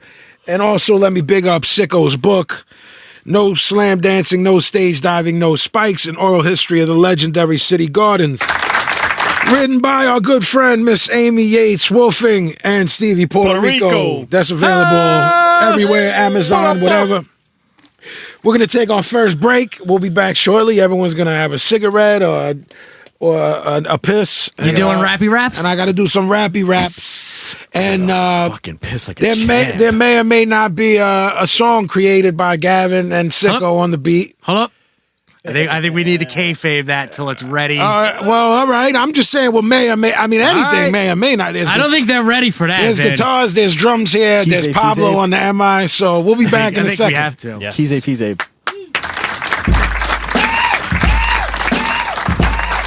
Listen up, fuckos. This is Q Unique, and you're listening to the Broad Street Breakdown with Vinnie Paz.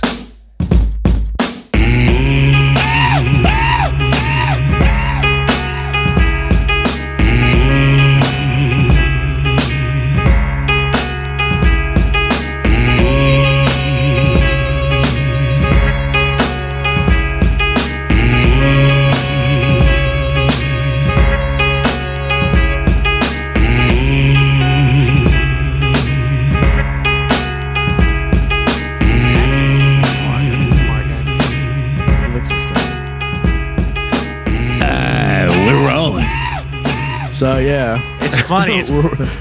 You almost We're forget wa- that The Rock used to wrestle. we're watching. Listen, the, man, you don't speak ill of The Rock. I'm just saying. watching the network here, and from the what year is this? 98. Good idea, That put the deal TV where Get a lot done. Cactus gets thrown off the cage, but we're watching the whole fucking pay-per-view because And it's bad. yeah, It's the shits. it's not good. We just watched Jarrett and Shamrock. I'm not very happy about that. Who's worse, Shamrock or Jarrett?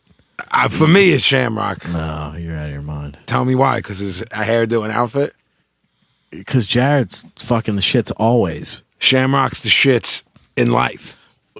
But Shamrock went away. Jarrett's still fucking poking his fucking Well, hair listen, around. man, you don't even then entertain him, so you don't do it. You don't buy into any of his gimmicks. I keep reading about his fucking stupid thing that he's doing with the thing. Well, because you're obsessed with spoilers. That's not my problem. It's a problem. With the thing.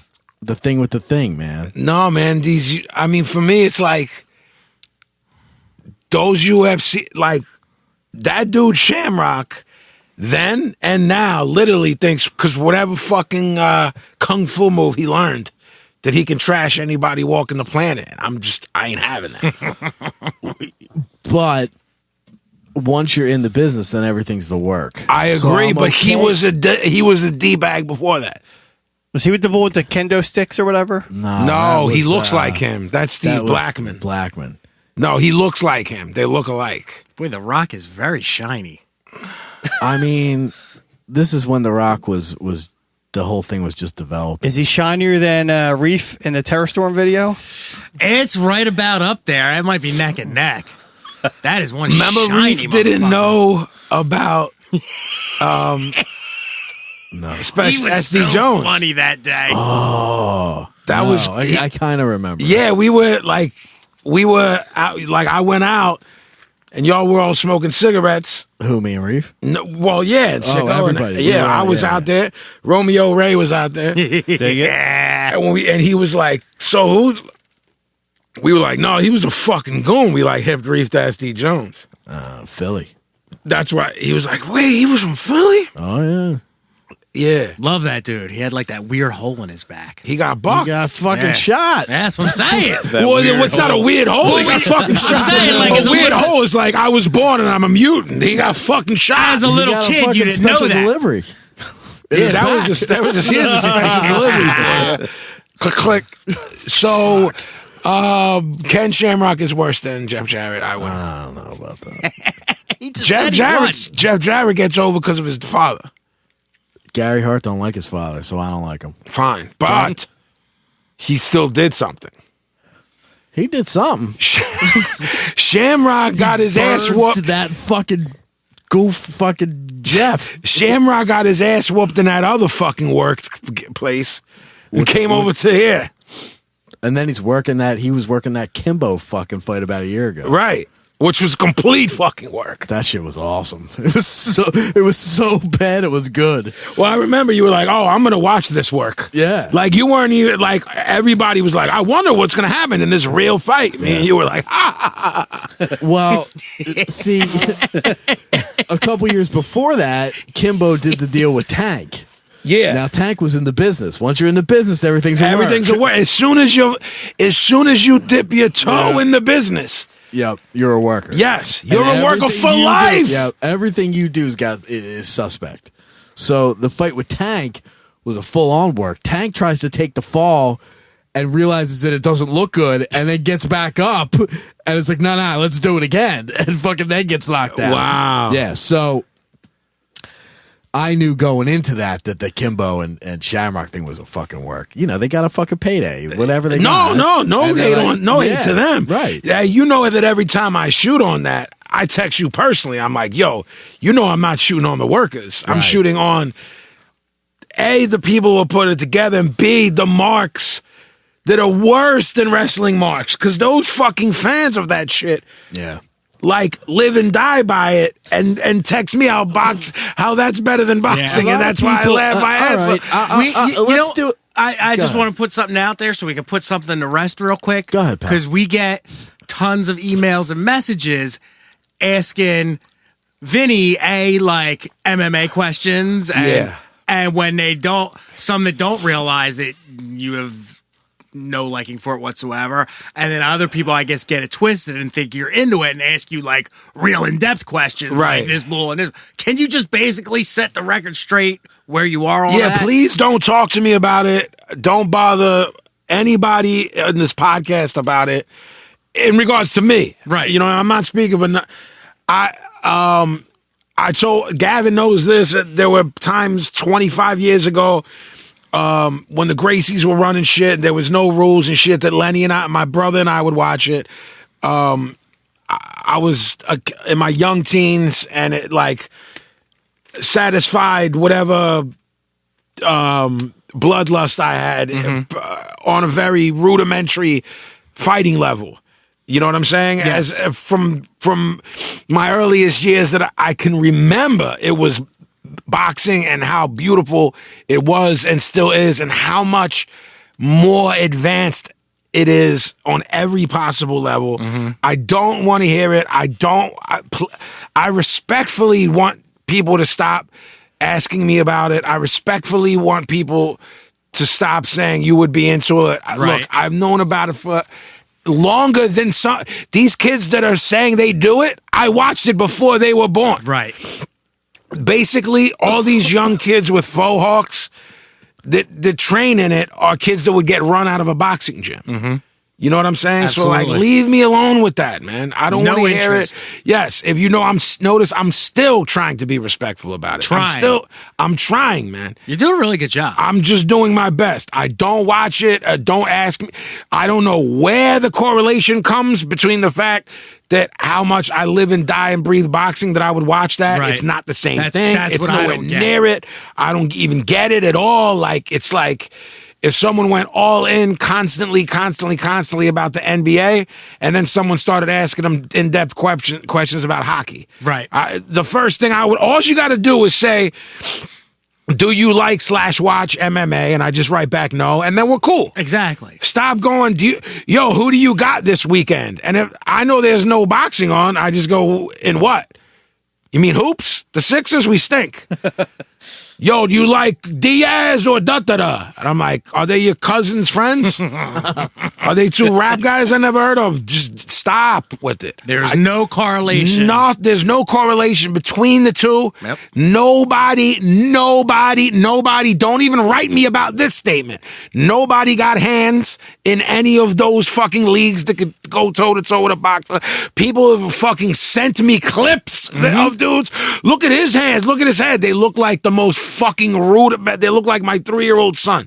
My son's pad mitt work is better than the dudes that they're called dudes with hands. Amen. And when you tell me I'm wrong about it, then why don't they're better, they're more sophisticated, then why don't they come over and get the paydays? Exactly. Because Dana White ain't paying nobody anything. They're getting $100,000. They're stars. Superstars are getting $100,000 here, $150 here, $200 here. A marginal talent in boxing, you know what I'm saying, is getting $1 million to defend his title. Absolutely. So why don't you come over and beat everybody up then? You know what I'm saying? I ain't trying. Yo, man, people are so, and then they'll respond to me, well, every fight ends up on the ground anyway. I'm like, not mine. Yeah. Maybe you'll roll around on the ground. Half of it ends up on the ground. Yeah. That's when you're done. Yeah, when I punch you and you end up on Exactly. the ground and ends up on the ground. So, yo, just leave me alone with that shit. Respect to everybody. I love everybody in the world and anything they do. You're into what you're into, but Absolutely. we just ain't into it. And if you want to go, you're into that fake wrestling shit. Ha, ha, ha. I am. It cracks me up. Absolutely. It entertains me. It's real to me. Look, Listen. Whole different world. listen.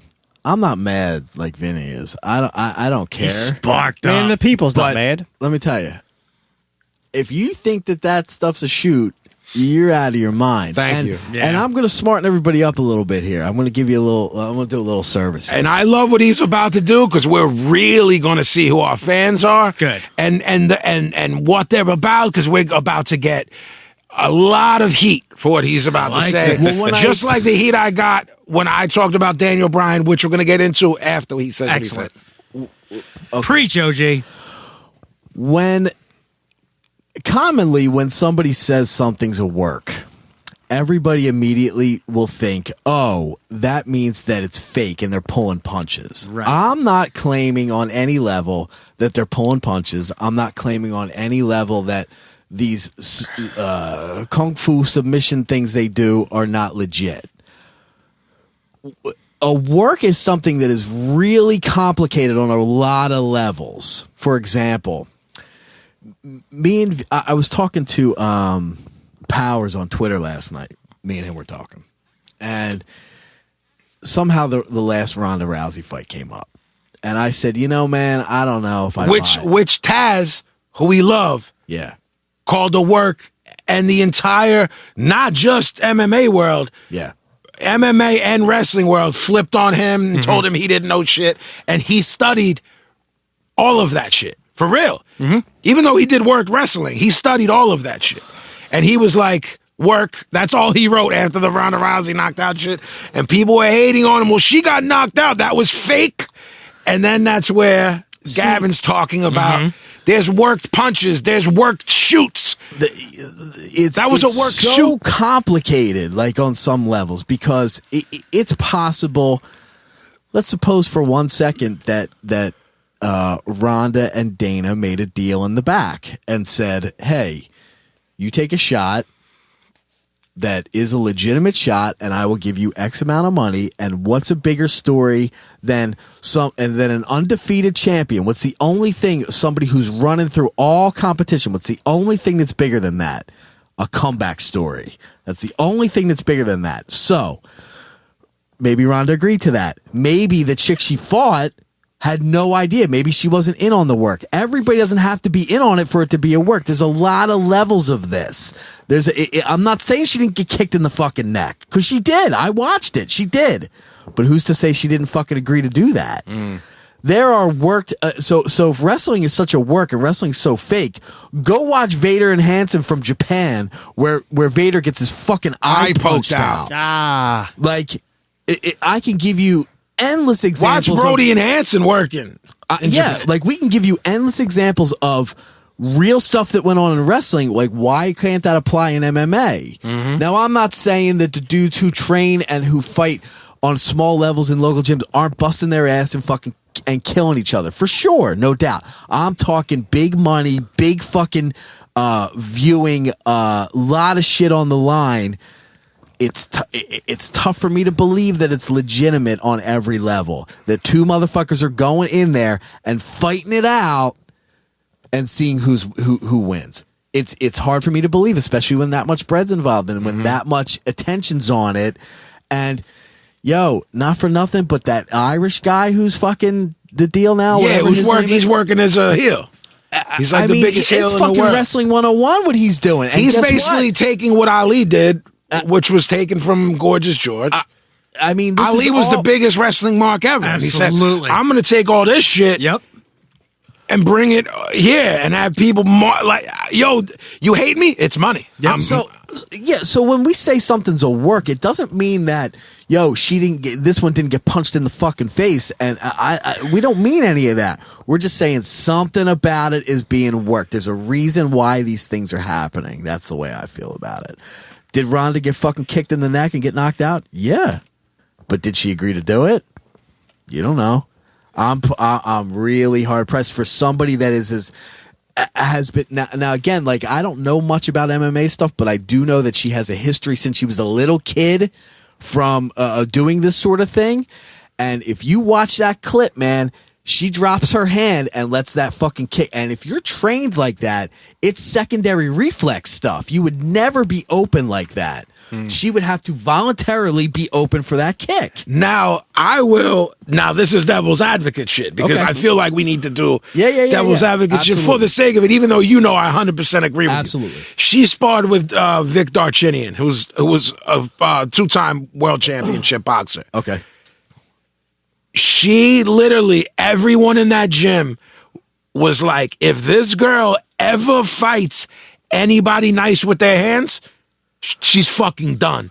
There's footage of her sparring with Darchinyan, and she drops her hands recklessly. Her hand game was trash, and she had no defense. So this could also play into the work of why Dana booked that. Right. Now we're getting it. This is what I'm saying. Right, it's so many Which is on levels. such a level of So many levels of work. stuff. Dana could have been like, I heard she's at the wild card and drops her right hand. Who throws the most vicious straight? You know what I mean? Yeah, who throws? okay, this will play into it a little bit. But are you feeling what I'm saying? I'm of playing course, devil's advocate, of course, but not. because it's all part of the work. Right. Who would be the best one Right. to make this not look like a work? So it's a work. Right.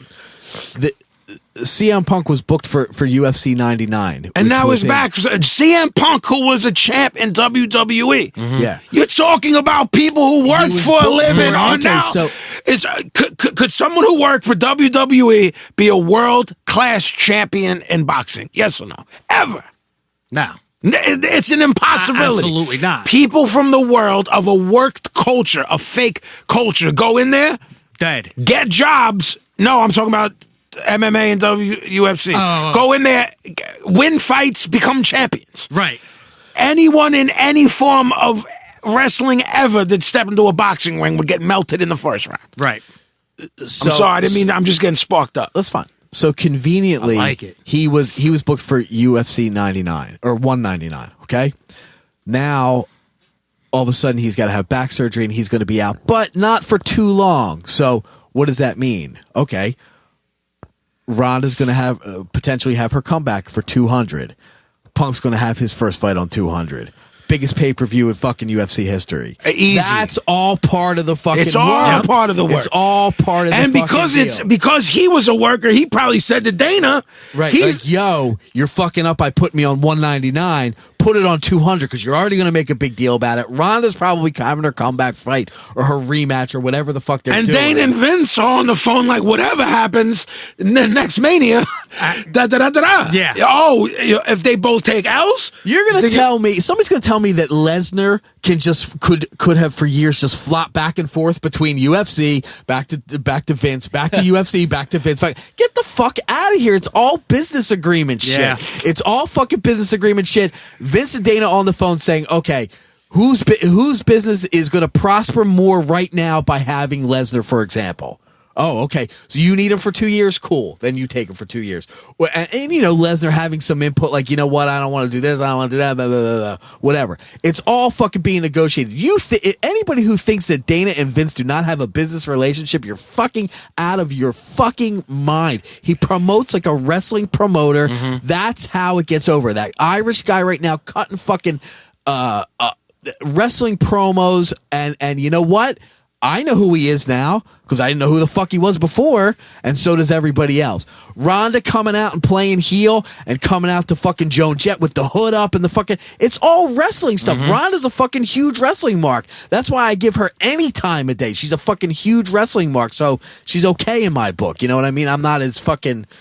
I'm not as opinionated about it as Vinny is because Vinny's coming from a whole boxing thing. Yeah. I'm just coming from a different perspective. If you don't care, if you weren't a diehard old school boxing fan, it would just affect me like hockey does. I just don't like hockey, but I don't like cut promos. Right, where you I'm wouldn't like, even pay attention I just to don't it. care. Yeah. Like with hockey, it's just an I don't care gimmick. With this, I'm forced to because it's considered quote unquote combat, and I get asked questions. Absolutely. If nobody ever asked me, I would never say anything. I want that to be he hates MMA. That's become a thing amongst me. I'm like, no, I hate you asking me about something that I've said a million times. Now it's my podcast. Then I'll be in Sweden. I'll fucking say it in Sweden. Yeah. It should be translated in fucking 70 languages by this point that I don't fucking watch it. I don't care. You know what I'm saying? Absolutely. Like, it's not my thing. It's not, I don't, but I also do get caught up in the work aspect of it. And when Taz said that the Ronda Rousey Holly Holm shit was a work, you have to understand this man, he got like 1 million Twitter followers or something. I'm not sure. A couple, 2-time champ. Like he's a famous guy. Like, you know what I mean? I've done well for myself. I'm not famous. This guy came out and said work. People started shooting on him. Me and Gavin started explaining it to all the marks, and Taz started retweeting us. We were like, yo, it can be a work shoot. I'm like, yo, it's people in Japan who bust their fucking eyeballs open, but the shit's still predetermined. Yep. Like Gavin's saying, it's like, yo, they're not work punches. It's you know what I mean? We'll beat the monkey shit out of each other. but the end happens to be, you know what I mean? Right. Go this, do this. This is money. But you were breaking down to me that time, and then I looked into it when the one dude, the black dude that was famous. Rampage. Yeah, like some of these dudes go to those other companies. Like when I'm in Europe, I'll put on the different channels, and I gotta find something that makes me. It's not weirdo shit. Not like I don't want to watch a Swiss soap opera. So sometimes it'll be like Pride or some shit like that. Like I saw this like 3 foot, 100-pound Japanese dude like destroy that dude Butterbean. Like he like put him in a fucking weird lock. Yeah. Like now again. This is why I don't like it. Wasn't entertaining to me, but I like cracked up that it dude like 4 times my size got like put into a weird. But I was still like, this is just retarded. This is stupid. I guess it'll work. My understanding of it is that the UFC, what you were talking about a couple minutes ago, when it first started out, was what it was, but it didn't do very well, and it was catching a lot of heat from politicians and well, all this like stuff. we were talking about how we used to have the hot boxes then. Yeah. My brother always had that shit. Yeah. So like, dude, we'd watch like Tough Man if it was on. Yeah, of course. I was 13, 14. Well, I was a Tank mark, so I used to watch. 'cause Right, Tank but was but I'm saying like me and my brother, I was a young teen, bro. Your older brother's your hero when you're that age. We would get pizza and like put on what if Tough Man competitions were on, which were dudes who couldn't fight. Yeah. That's what you watch. If UFC was on, which was dudes who were doing what they do, gouging your eyes because motherfuckers had no gloves, Right. no nothing. whatever. Let's go. All right, like I'll watch you dingbats do what you do. Right. So they were catching heat from everybody, and it wasn't doing very well. And then my understanding is that Dana and those two brothers bought it and took it over. So they took influence from Pride, which was the Japanese equivalent of UFC at the time. Pride was doing really well in Japan. A few years later, I heard an interview with Rampage Jackson, who all but said that Pride was a work. It was a stiff work. It was a fucking, shoot punches, shoot fucking fights. But whoever was going over is going over. Yeah, and then you better not go out there and knock out the guy who's supposed to go over. Like make it fucking real and go punch the shit out of each other and do the deal. But the bottom line is this guy's got to go over. And he at that time. Excuse me. When you hit me to that, I dug into that. Yeah. He was like, there's like other smaller companies like Bellator and then other, like he was bouncing around companies. Yeah. So he was doing shoots and shooting on each company. Right. Dana did this. Yep.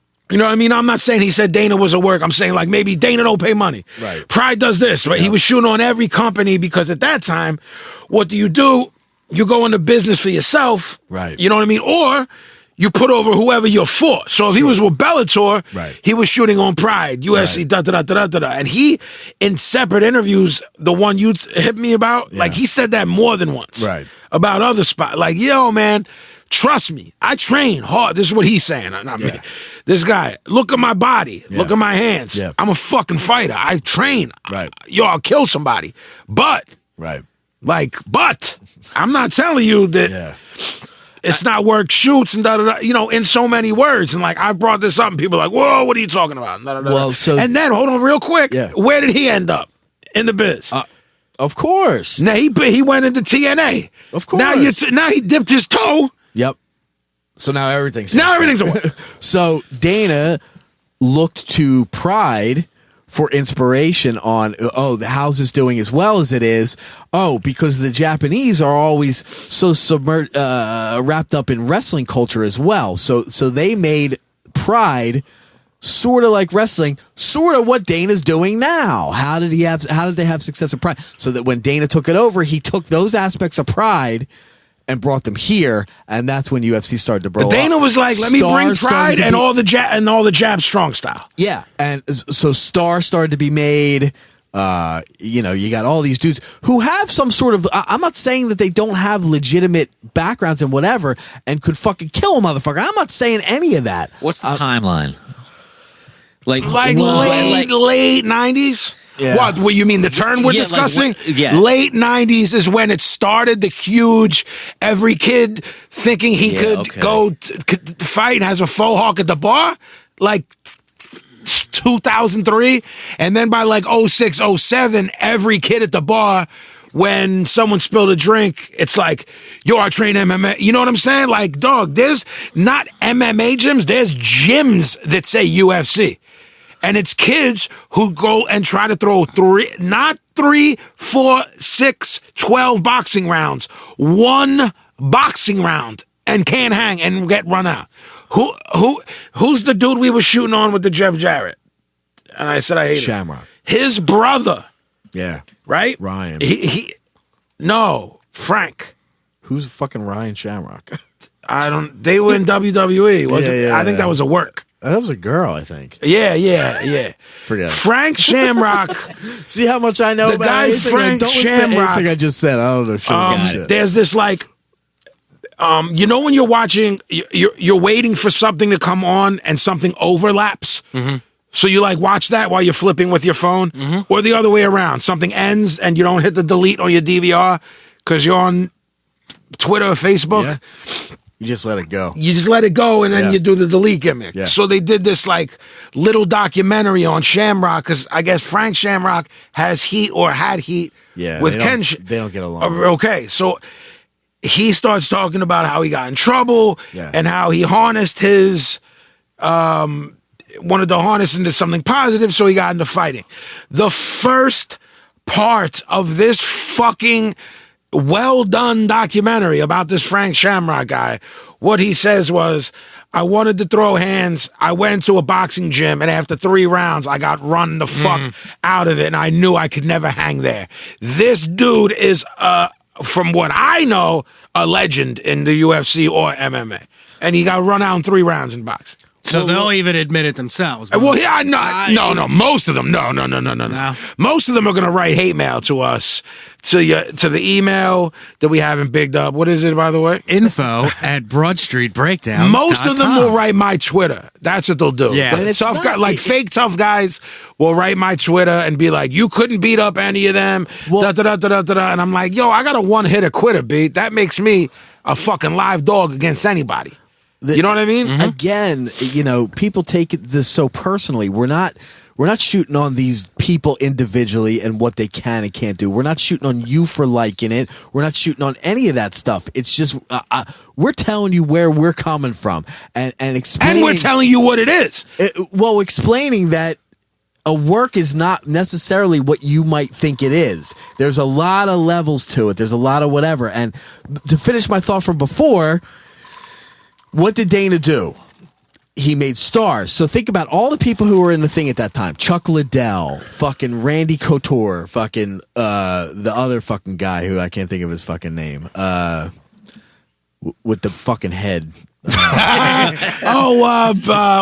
Tito Ortiz. Tito Ortiz. Think of all these dudes who I barely watched during that time. Like I was kind of aware it was happening, but you know who all they these are. people's fucking names. Oh, yeah. Why? Because Dana built them as fucking stars. Where'd he get that idea? Oh, I don't know. Wrestling? Oh, what's wrestling? Oh, okay. So that's that. That is that. Pablo, you were shy through that whole segment, man. Yeah, I had to hear that shit for the past 2 weeks of work, so I'm kind of sick of it. The Ronda Rousey fucking.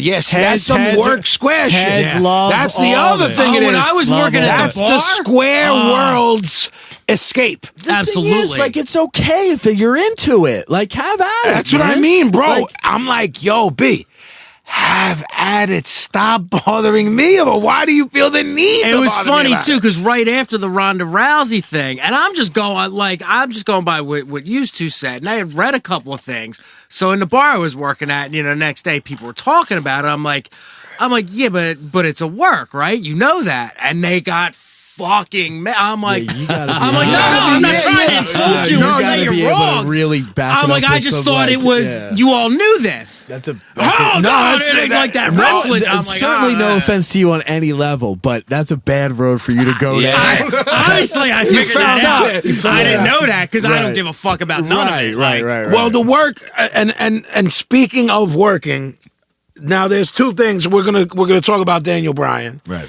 But I wanted to kind of wrap this up with talking about the Punk thing. You're familiar with CM Punk, Yes. right? CM Punk, old school punk rock, hardcore kid, would come out in Madball shirts. Mm-hmm. So that's honorable to me because Vince ain't really having that shit. Absolutely. All day long, man. I mean, he, in all honesty, besides you obviously sending me the stuff, he got me back into watching again because I went through a period of a couple years where I stopped paying attention. Wasn't he the dude that was like straight edge or Yeah, he is. I mean, what was really funny is, and I remember I got killed for this. I watched it one night, and this was not a knock on him, wrestling, or straight edge people. What I said was, whatever the announcers were fumbling, trying to explain what straight edge was to squares. Yeah. And I just thought it was really funny. So I'm like, wrestling dudes trying to explain straight edge, and people are like, oh, because you know how straight edge get. They get real fucking bad. And I'm like, no, I actually think it's really cool. What I'm making fun of is this douchebag who don't know what he's talking about. No, he's OG, like Chicago punk rock straight edge dude. Definitely. He knows Toby for H2O. He knows all the Madball dudes. Like, he reps. You know what I'm saying? And I thought that was dope that he repped. He was official on every level. His promos, his ring work. He started training Gracie Jiu-Jitsu, and now the dude thinks he can go in and fight. And now I'm like, so what? It's man. All right, all right, okay.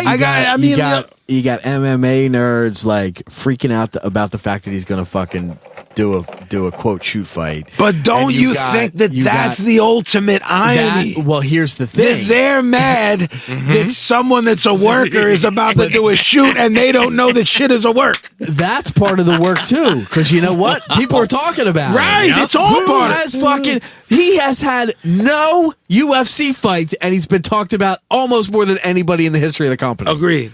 Brilliant. It's fucking brilliant, man. It's fucking genius. genius. You can think whatever you want about Dana fucking White, but the one thing you gotta give him, genius marketing. Absolutely. Bro, the thing is, why can't I get you into boxing? Because no one's doing this type of shit. Yeah. Right. When I send you Adrian Broner, you're I'm in. Yeah. When he was like, I'm the can man, I whip a Mexican, African, you're like, oh, this motherfucker? Yo, so when this guy fights, send it to me. Yep.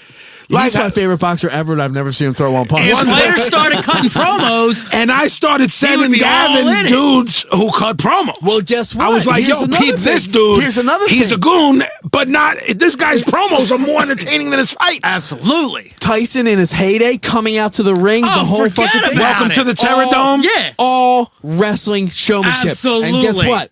But that comes from Ali because he was an Ali Well, mark. Tyson's also a huge wrestling mark. Yeah, still is. Right. Yep. You know what I mean? Yeah.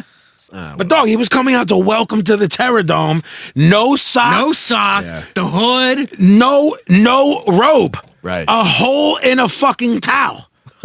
Yep. You can't be more gooned out than that, bro. I'm going to start doing that. With a fucking part in his hair and a gold tooth. I'm going to start coming What? to the podcast With that fucked with a up towel fade, over The my too. head. fuck are you talking about? Because there were no fucking black people in Catskill. That's what I'm saying. He couldn't catch it. What are you talking about, dog? Yeah. So, So I guess that but the Daniel Bryan thing. update on the network. We're watching Owen Hart against X-Pac. What do you think about X-Pac? I Pablo? fucking hate him so much. And he's like in the hood. He's like in the area. Who's worse? Go ahead. X-Pac? This is to the room. And not I don't know about Steve and Scott. I don't know if they can do. Who's worse? X-Pac I mean, I'm waiting, man. It's or Dave Navarro? Nobody's worse than Navarro. X-Pac. Dave at least has talent. He's put good records out. X-Pac's got bad hair. I have to agree. Just nothing shocking by Jane's addiction's got to get him over. Yep, I'm with you. Just that, don't think there's a big reason because Navarro is then now we switch to music and then you get into Navarro versus Mustaine. Oh, as you know, Hairdos. who's worse? You throw from anywhere. Yeah, absolutely. No, It is what it is. It runs the gamut It's of like shit. you got to slip a comment. Runs the gamut of shit. Runs the gamut of shit. Write that down. Then I go, well, then Navarro versus not My brother's wife thought his name was Xbox, by the way. Which I actually like that I better. would like that better. Yeah, exactly. I remember, I mean, Pablo, when's the last? It's got to be 15 years since you were a regular watcher of wrestling. Is Probably that a when fair The Rock number? retired is probably when I done. When? When The Rock retired was probably The Rock when I was never retired, man. Shut up. Rocky? So, He's like, done. 2000. What's he doing now? Walking out and waving? He's not wrestling. Shut him up. I don't know why you went to him with wrestling. Because I was trying to fucking engage him. I'm more curious about this. Who's worse? I think that's something we should link. Who's worse, Sicko or Sicko? Navarro moves to the next round. So X-Pac is the what's the word I'm looking for? Let me tell you why he's the standard bearer, the gatekeeper. No, I'll tell you why, because it's very niche. Not everyone will know who he is. Everybody will know Navarro. I don't know about that. Yeah, I think so, man. I don't think he my was mom like with knows Carmen either one of Electra. My mom don't know either one of them. I just don't think there's anybody worse than Navarro, except maybe Lars Ulrich? Lars, yeah, Lars Oh, is the only one. Dane Cook isn't worse than. I gotta go with Navarro, worse than Dane Cook. So, but see, you're not. So you want. Yeah, like you got to factor in that second side of that last record they did. I'm factoring I like it that all shit. in. Yeah, man. The 3-day gimmick. Yeah, he's a jerk off though. Actually, That's the thing. I actually like that When you're talking to a jerk That's what I'm off, saying. But Navarro is still worse to me. But he did something. Pablo's Eh. right. Pablo's right. I get it. I just Who's worse? Who's worse? X-Pac? No, he's No, he went to the next round because he's the worst. yeah, but he's it's like brackets. No, no. I'm gonna throw I it want out to do there. I want to do a bracket of jerk offs, but now we're getting into a dude like that that how idea. many people know, the jerk off bracket is our 25th Right show. there, let's go. 25th show. But we're talking about someone that most people might not know. That's not our fault. All right, go ahead. Agreed. Fine. And it's not Everybody our fault. who's listening to this knows who X-Pac is. Go ahead. X-Pac versus. Who's worse? X-Pac or Lars? Lars. Lars. All right, I'll agree. So now Lars is the standard. Lars, fucking I don't to know beat. if you can go any besides Well, that's Hitler. the- that's besides the- Hitler, you're not really going anywhere. That's the Jesus. gimmick, pal. So it goes Adolf Hitler, then Lars Ulrich to you. And that's it. That's it. the point of the thing. You're talking about the standard bearer Lars gatekeeper. is now the champion of fucking dickheads. Okay, now Dave Mustaine, Lars Ulrich. Oh, Dave Mustaine. Nah, Lars. Nah, I think fuck that. I think I Dave gotta go with Mustaine. Lars. No, absolutely not. I'll That's a tell you tough why call. you're right. Yeah. They're identical, and one is fucking pushing Jeebus. His whole book is a fucking Who, Mustaine? yeah. Mustaine's He whole. thinks he knows the kung fu too. and Kerry King punched him in his face because he got into a fucking kung fu stance So- backstage, and Kerry King was like, "How about this?" It's 2-on-2. Scott, you're the tiebreaker. Who's worse, Mustaine or fucking the drummer? Fucking dildo. I gotta go with Mustaine. There it is. Mustaine, Yeah. new champion. That's still. I mean, he is a ginger, and gingers have no soul. So He thinks he knows the kung fu. He fucking conveniently stole from fucking punk rock stuff. Although so did fucking Metallica. Yeah, but Cliff, come on. Yeah, I mean there are some Metallica songs that I can tolerate. As opposed to there's not a Agreed. fucking note Agreed. that Agreed. jerk off Dave Right. Mustaine Exactly. ever fucking Agreed. did. On I that can alone. tolerate with his fucking hello me, I'm me, the me. Fuck you. If Dave Mustaine wasn't so self-serving, those first couple Megadeth records with the singer that he should have had would have been as good as the first few Metallica records that you're saying you don't like. Hello, That me. I don't I'm not believe. buying that. It's at all. me. Oh yeah, you I don't don't have to think buy so. it. He wrote "Have It, Kill 'Em All." No, I know. I don't think Megadeth would have been anything. The first two Megadeth records, I think they're terrible. I think you're a jerk off, and I'm not talking to you. Okay. The first two with They're a still with, terrible. With a, yeah, because he's singing on them. I think it goes much deeper than him singing. Hello, me. It's the real me. Stop. Yeah, now he does. Hello, He did that. you. Stop. Fuck you. I'm like visualizing him doing it, and he does it in the mirror video. gimmick. Fuck you. Yeah, Like how do you do a cover of Anarchy and make it like that song's almost impossible to make bad? I agree. And he did it. What's he the found a gimmick way you to make said it that they shitty. do? You guys said that like the kids do a remake gimmick. Kids Bop. Yeah, like Anarchy in the UK, Kids Bop. I'm with it. I'm like, all right. It's just such a perfect rock and It roll is. song. You It is. cannot It fuck is. it up. I agree with you. He fucked it up. You couldn't So say it better. them, Not only, and you shouldn't be doing it, dickhead, because you're Oh, right. yeah, that you're goes right. without You're a saying. right wing goofball. Absolutely. who's the two fucking worst bands to ever cover that song? I mean, Megadeth, Motley Crue. Both of them fucking killed that fucking God, I song. don't even remember Motley Crue doing it. They did it. Hello, I'm me. sure I They blacked did it out. Stop with the see. It's killing gross. me. It's gross. All right, so Yo, it's anyway, not, yo, it's bad. it's like Yeah. you know when someone tells you a gross story and it nauseates you every time he does that. It's like nauseating. Scott's finger. this is what I'm saying. That's why he's the champion of fucking jerk offs. No, but I like there's more though. There's other. Well, this is where we're at right now. all right, so The Mustaine new is now. challenger will come in. Guy at Wawa, Dave Mustaine. No, Could be the guy at no, Wawa. can't Kubi. It could be. No, people have to know. People know the guy at Wawa. All right. Everybody knows the fucking guy. It's the guy with the fucked up hand when he gives you your change. That guy. So Wawa's our 7-Eleven here. Just to let you know. So I know I wanted to personally touch on Daniel Bryan. I put out a tweet that I was talking about man, this is amazing. It's just dark topics that we care this much about wrestling. But what I was gonna say, what I wrote was how there's Taz talks about it all this time, this internet community of little smart marks, little nerds who think they understand shit, but they really don't get it. And how everything the OG broke down about the science of the work. So basically what had happened with Daniel Bryan retiring is major media outlets, ESPN, announced his retirement. This is at 2:00 in the afternoon or so on the Monday of that Raw is going to air in the build up to the next pay-per-view, which is the build up to WrestleMania in his hometown.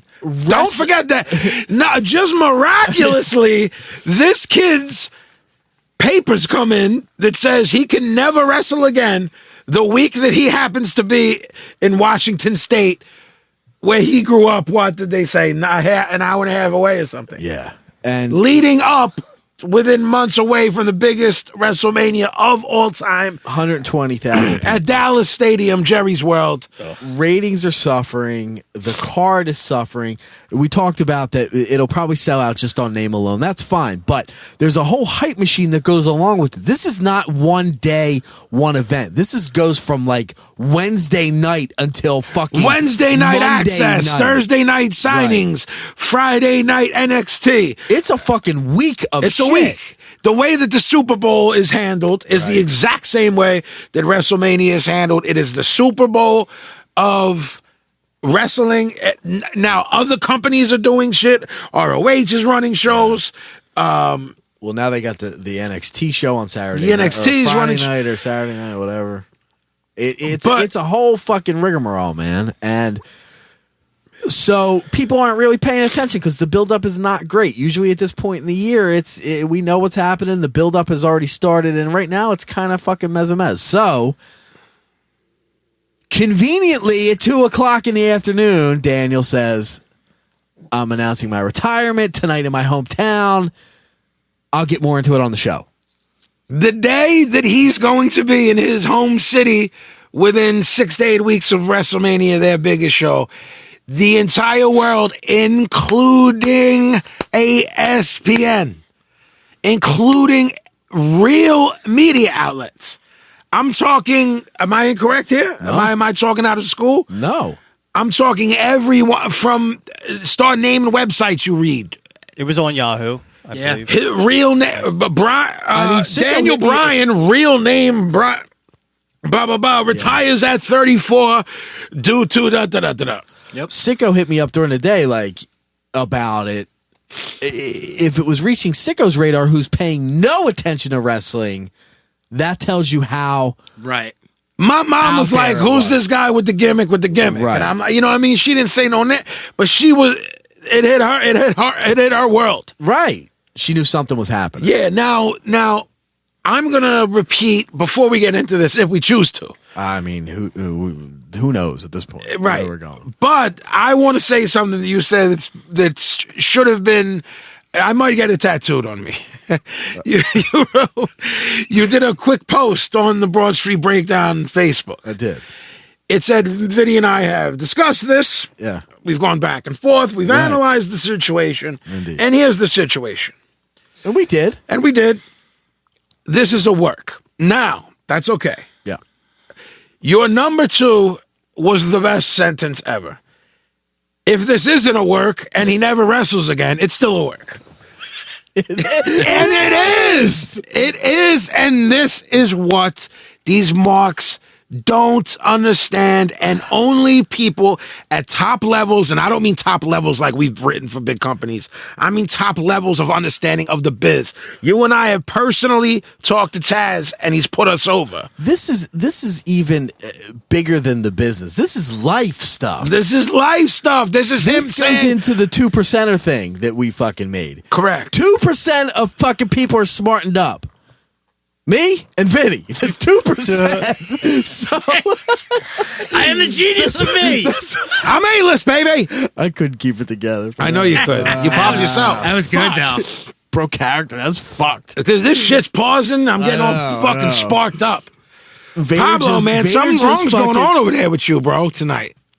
I didn't watch the show. I'm not familiar with the Daniel Bryan. Anyway, I don't think Starbucks is working for him. Me neither, man. I mean, Sicko's engaging. What's your problem, pal? he's adding nothing to the fucking conversation. All right. He's got nothing to say, so he's got to fucking take Shoot, shots shoot, at me. shoot. Yeah. Go ahead. according to the sign we're looking at right now, Aaron Smith is a sissy. Sissy. And Vader's hugging. Yeah, we're the Wi-Fi is a little wonky tonight in here, so it keeps pausing on certain things. So Aaron Smith is a sissy, and Vader and Mark Henry are hugging right now. We're trying to, we really want to watch we're trying to get to the cactus thing. Yeah. Where he gets chucked off the fucking cage and then chucked we're through trying the to pop fucking Pablo cage. since his cunt hurts. He's sleeping. That's all right. It's all right. He's going through a difficult, trying time. Is he? He's told me, he I pulled could me use I aside. could use a sandwich. You should have said. I would have made you a turkey sandwich. No, he can't have that, man. He's on his deal. Plus, So continue with the build, the knowledge, and the build on the knowledge, kid. knowledge, God. break it down, son. So a couple people were saying, I don't know. I think it's legit. I think he's really retiring. Does Daniel Bryan have excessive concussions? Well, probably. So does fucking 90% of the fucking people in the business. So I'd say I go out to 95. Right. All right. Yes. Was he told by a doctor that he should never wrestle again? Probably. Okay. I'm with you. Will he ever wrestle again? I don't know. I do. Yeah. I mean, I'm going one step further than you, but I'm riding with you. Yeah. I'm with you. When I say I'm with you, I'm with you. But I'm saying I'm willing to go a step further than you are willing to go. Okay. Like I'll put whatever people want, my house, like whatever I have an Acura, I have Panerais, Rolex, whatever y'all want to put on it. Panera watches. Is that what Pablo thought it was? Yeah. A Panera? Panera.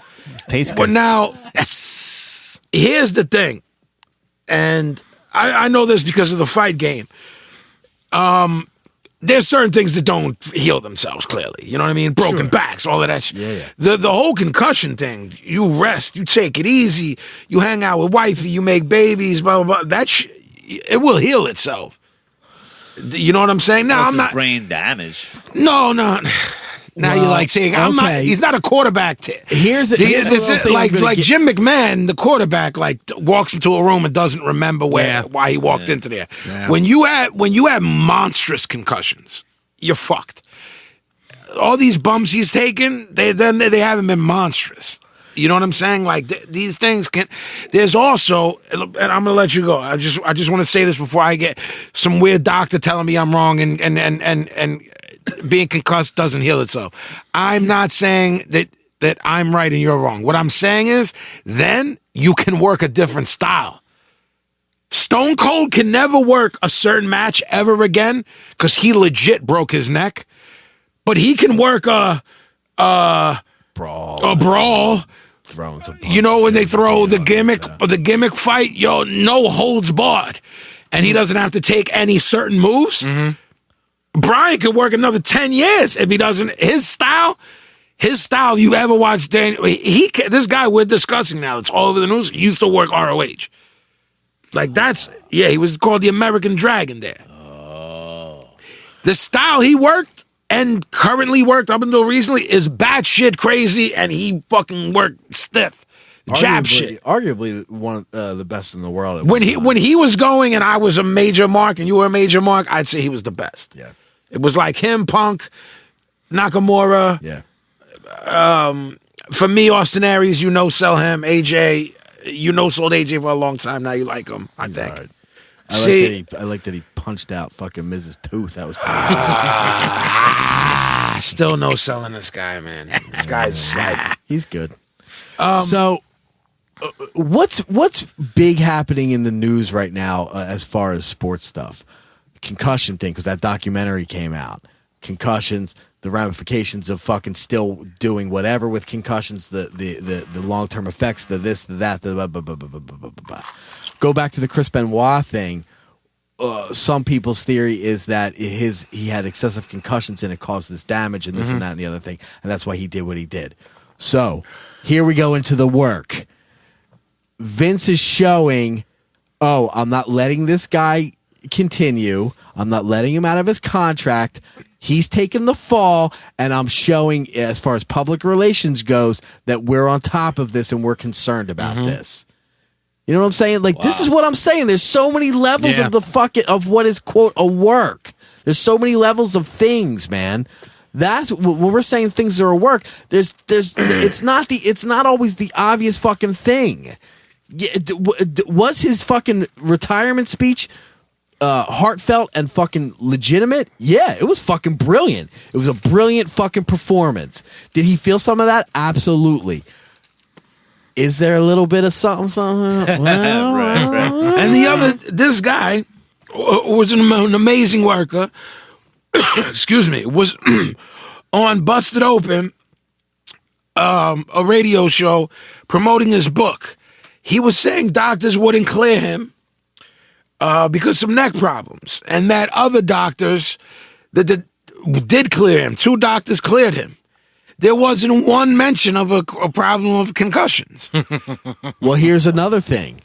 Where's that information coming from Daniel Bryan? Okay? Who does Daniel Bryan work for? Works for Vince. You see what I mean? It's all chain fucking. The information you're getting is from a source that wants to swerve you on the information.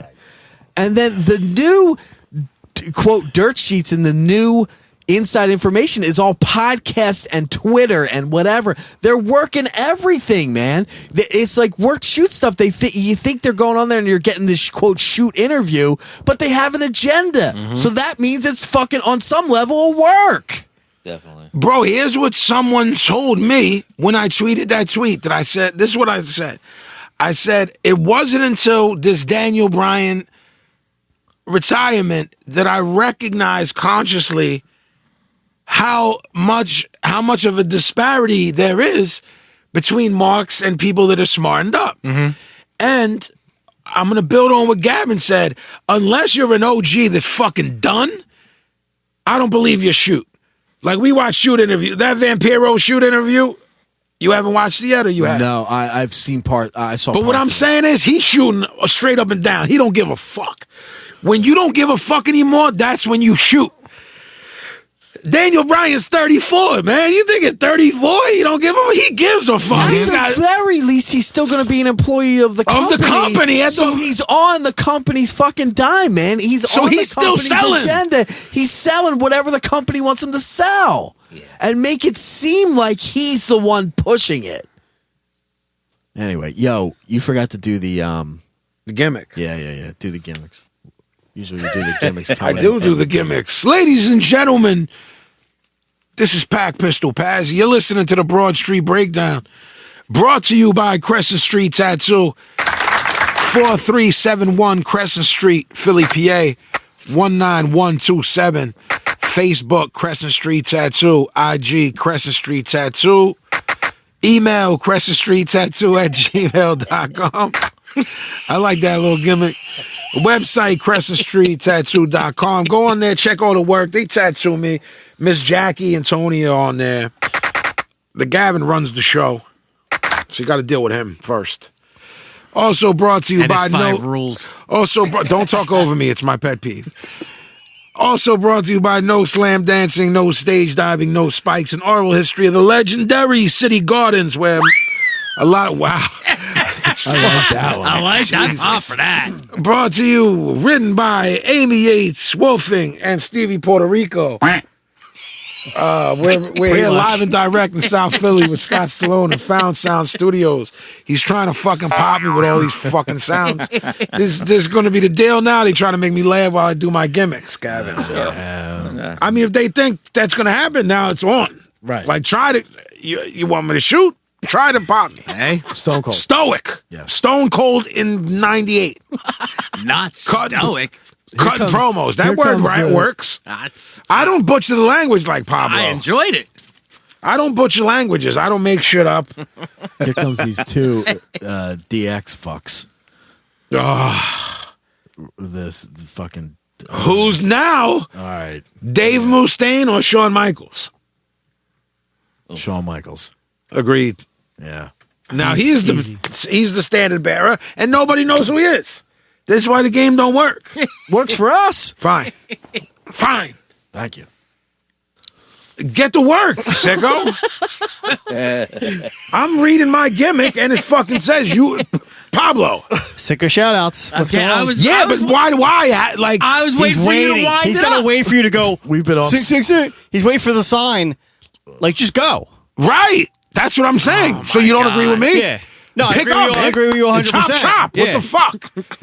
He's sitting there like a strapper looking at me like it I must like be a after puppy dog. 2, because this is when he really Yeah. gets on me. He's a jerk off. Agreed. So anyway, this week we want to take a minute just to shout out our gimmick gang who has been holding it down for us online. Yes. Coming up with some great memes. Had some good ones, especially since I know what it's called. I choose to call it what I choose to call it. Thank you. How dare you, sir? Real quick, running down the list. Here's some of the main dudes that have been representing. First and foremost, and y'all should go follow this dude. I don't know if we know who's behind this, but this BSB radio quotes popped up. It's not us. It's not us. It's not us. I'll say this. I think this is the second time we're addressing it. I thought it was one of you guys. Absolutely. I did too. Absolutely. But it's nobody in this room. Somebody out there took it upon themselves to create a Twitter. That's great. And they basically listen to the show and they find like the best lines and they fucking just spend all day pumping them out and putting them out there. So What's the pumping actual out. handle? Pumping them out. It's at BSB Radio Quotes. Wow. Yeah, and they just it's sort of like your best of from the show. We also got I wrote down some dudes who are always putting shit out there. And if I get your name wrong, I do apologize. Kyle Navarro, who is known as Navarro11_Kyle. I hope this fucking guy ain't related to Dave. That's the first thing I thought. Sorry, Kyle. Our man, Your uncle's a jerk. Jubar, John Kahane. Yes. That's our man. And here's what I figured out. There's 2 Scarfaces. This is what kept fucking me up. Yes. So John Kahane is Scarface, SCRFCE 215. So you want to follow him. He's at Scarface 215. Then our boy Luis is mad cool. He's always supporting us. I think he's from the West Coast. Yes. I might be. I have a hard time Yeah, telling where people are at. I think Luis might be a cholo. Luis is always holding us He down. cool as shit. Kahane, I got beef with him because he likes some trash. Yeah, you used to go back and forth, which is always fun to watch. Yeah. That's my man, though. That's my man. Definitely. Luis is Scarface87. So if you want to follow him, get on him. He's at Scarface87. Our man Woo Killer Bees, always holding us down for us. He's That at kid's Dynamite_Kid. He's a Dynamite Kid, Mark. He knows- Absolutely. Yeah. Born to Expire, someone I've noticed recently. Yeah. He's at CTH9670. Are we assuming his Born to Expire is a Leeway reference? Yeah, his little profile was the GB Gorilla guy. Oh, okay, so he's he all knows. punk rock kid. Yeah, All right, he's a punk rock kid. yeah. All Big right. up to the Leeway reference. Dig that. Our man Chad Giroux or Giroux, Girous. He's been popping up all the time. His handle is Papa Chubby1. Jesus. Right. You guys gotta fucking settle down. I give him the high for that one. I mean, it's my man. My man Ian Tafoya. Ian Tafoya at I_is_in. And this Fucking A with the Twitter. Yeah, man. What the fuck with this? It's difficult, yo. All right, these guys. I mean, we got to settle down with these shout outs. But this bull and the IG rap nerd, they both in their bio have the hashtag gimmick gang, so they get mad props. No, that's real. That's real. And then the last two I want to hit up. One of our female followers, and I apologize if I'm mispronouncing only this. female followers. No, there's a couple. No, we got female Yeah. followers, man. do? We're a bunch of oily bohunks. Absolutely. And again, I apologize How if dare I'm you. saying this incorrectly. Adeline, Adilene. She's better known as at THC_lady. Oh yeah. And then our last and final one, our man Jack Andrioni. I hope I'm saying that correct. He That's goes a by paisan. Guinea Jack. I like that. Can I interject on you? for that one? Absolutely. So that guy sent us an email. A word? Yeah. So he Wait. Who sent us an email, man? The Why guy are you Jack. cutting things off? he said the fucking name. So what are you cutting on me off for? So shut up. Look, man, I'll walk over there and So- slap God out of you. So Here we go. He said a bit. Gavin's on his fucking phone. Like, No, Dewey. I'm trying it. Do I'm we? doing it. no, do it. Dewey. He's trying to friend people, request them or Yeah, something. that's exactly what I'm doing. Yo, our pay-per-view is going to be fucking Paz and Pablo going I at feel it. like there was fucking somebody I needed to shout. That's what I'm looking for, and I can't. All right, these shout outs, this is the last time you're going through all that shit again. If you want to do a quick, like, bam. Bam. That was like My four- idea though was to shout out with the funny thing that they said for the week. Sick, Hey, just I- want to look, name Well, man, there's a that was- million of them. Let's- That'd be let's 3 work on times this. as long. What are you trying to get at, man? All right, so this bull sent a long email saying basically you helped him through a lot of stuff. He has some problems. I ain't going to go through his history. His mom is having some problems now too, and he said it would be nice if we could do a birthday dedication. Aw. This one's for a dog. And a little His name's dog. Jokes. What's son's name again? This is Jack Andrioni. Yes. subject. His mom is Laura, and he would like if we could just say happy birthday. Happy Miss belated Laura. birthday. Yeah. Miss Laura, happy birthday. His son loves you. Belated birthday. All of that, but we hope you feel better soon. Thank you for listening. We appreciate it. Amen. Miss Jack and Miss Laura. We appreciate that. Jack in Hollywood, Florida. Good looking out, yo. And that's who's holding us down online. Keep it coming with the memes. Yes. We love them. All that shit. Every day. Hashtag the gimmick gang. I'm not gonna say the right way. Fuck strapper. Listen, Fuck you off. may say sabotage. I say sabotage. Well, How dare you. I take a bit of an issue with my favorite segment. Absolutely. My favorite segment is Pablo's Cheapo Tip. I think it's everybody's favorite. I don't know that, but it's mine. Now, with that said, the last episodes was a little bit It was straight. not insane. He played it straight. What is the opposite of insane? And don't say sane. What is the Tame? Too yeah, Logical? Bland? too logical. Yeah. Like People are like, oh, I'll do that. Right, That makes sense. Right. The joke of it being called a tip is that no one in their right mind would use it as a tip. The one you gave last time might be a tip. So are you? Is Put your this guard down. I make you put your guard down. okay? Now is this week a little different? This week is the precipice of all tips. The precipice. This is the starting. It's the edge of all tips. His misuse of He's like Archie fucking Bunker this is why with the malapropism. he's Sal Pinnacle? Governale, and Would I'll that tell have you been why. I think I was going for the right word. I'll tell you That's why. And this is- absolutely the right word. Gavin's sitting there ready to fall asleep. But here's the thing.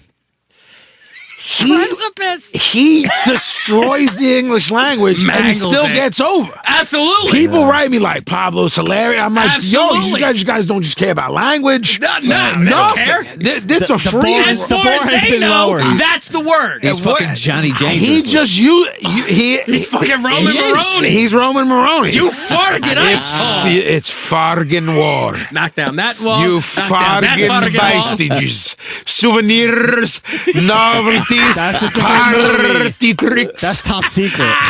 We're jumping movies now. Look, man, I'm trying to bring it all together. all right. You know what I mean? What, we gonna do a Maroney? chocolate mousse reference? You Is that what you're going for? You Fargan Lovely. bastards.